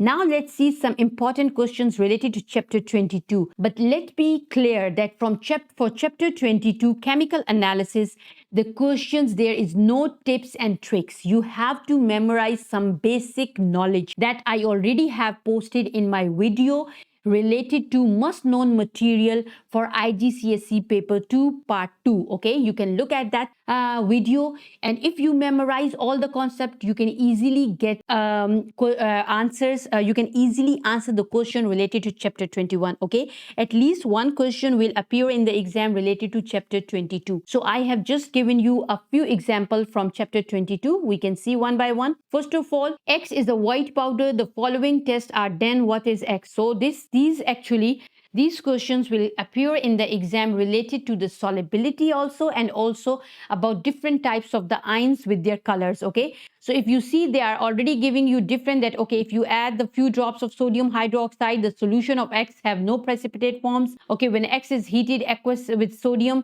hydroxide, no gas is formed. Okay, so these are already I have mentioned in my video, that which substance will not produce gas or which substance will produce gas with the reaction with sodium hydroxide or with other acids. Okay, so now let's see the third option. X gave a lilac color flame. So this is also, the flame colors are also given in chapter 22, and this is the obvious one, that lilac color flame is always given by potassium. So it means your answer will be C or D. Now let's see, when acidified aqueous silver nitrate is added to a solution of X, a yellow precipitate is seen. So usually we use silver nitrate solutions to find the anions that are halogen anions. Okay, or chloride, bromide, or iodide ions. So to check, so it means your answer should be any halogen, and we already have halogens here, right? Bromide and iodide both are halogen ions. So what will be the color of actually yellow precipitate? Who will form the yellow precipitate? It's actually the iodide ions. They usually form yellow precipitate when acidified aqueous silver nitrate is added into their solution. So it means the X is actually potassium iodide. Okay, because iodide ions are always give yellow precipitate if they are present in the solution. So option D is the right option. So you see, there is no trick. You have to just memorize these, that what are the colors produced by different anions or cations. Now let's see another question. Which row describes a test and observation for aqueous sulfate ions? Remember that most of the sulfate solutions are soluble. Okay, so if you want to test it and you want to test anything that has aqueous, have aqueous sulfate ions, so you have to check the formation of something that, because the cloudy, if you see the terms lime water cloudy, or a gas is produced, that is actually related to the carbonates. Okay, so this option is rejected. Now let's come towards the precipitate formation. Usually the sulfate ions, if you use the barium nitrate, usually the barium nitrate will then produce barium sulfate, and sulfate ions are actually soluble. All the sulfate salts are usually soluble in solution except for some of the option, and one of the option is barium sulfate. Barium sulfate is insoluble and it usually form the white precipitate. Okay, so that's why if you want to measure you want to check the presence of sulfate ions, then you have to check for the formation of the white precipitate. And how you can check the formation of white precipitate? That can only be possible if you use barium nitrate, because if you use silver nitrate, then silver ions, the silver sulfate ions, they will be still soluble in the solution and you will not see white precipitate. So only you can use this option, aqueous barium nitrate. So you can get barium sulfate ions and barium sulfate salt, and this salt will be insoluble in the solution and you will see white precipitate. So that's why option B is the right option. So you see, you have to memorize these things. I already have given you the different solutions and also different cations or anions, how they react with different solution and what will be the observations. So if you memorize this thing, you can easily answer such questions. So option B is the right option for this question. Let's see another question. Which statement describe how a flame test is done? Okay, flame test is usually done for the metal ions. So because the metal ions show different colors, or the metal show different colors when they are tested on a flame, right? For example, sodium has a yellow flame, whereas the potassium, already discussed, lilac flame. So these are the different. So how actually we perform this test? The test is usually performed by using a wire. Okay, so if you see, the option B or A can be right. You use a wire and you dip in that solution with whatever the solution. You don't know which metal has this solution. Okay, you know that metal is present there, but you don't know which metal is present. So you can just dip that wire, a clean wire. Okay, so there is no impurity. Your answers or whatever your observations are, they are not affected by the impurities. So that's why you have to use a clean. Okay, so use a clean wire. You just dip it in the solution or in the substance, you want to check the flame color. Okay, once you have dipped it, then you have to place that wire now on the Bunsen burner flame. Okay, so that is the same option in A and B. If you see, the tip of the clean wire is dipped into a substance and the wire is placed in the blue Bunsen burner flame, or here it is in yellow Bunsen burner flame. So now you have to choose which Bunsen burner flame is the right option, yellow or blue. Blue is the right answer. Why? Because blue is more hot. So this flame is more hot and you can easily see the color differentiation. In yellow flame, oh sorry, in yellow flame you will not be able to see the different colors. Okay, so that's why we usually choose the blue Bunsen burner flame. So that's why option A is the right option. Okay, so these were all the questions related to chapter 11 and 11 to 22, and I have covered the part 2 part 2 about the questions that are very important, okay, related to your exam. And I also have given you some tips and tricks. I hope it will help you for the exams. So best of luck for your exam. Up till then, bye bye.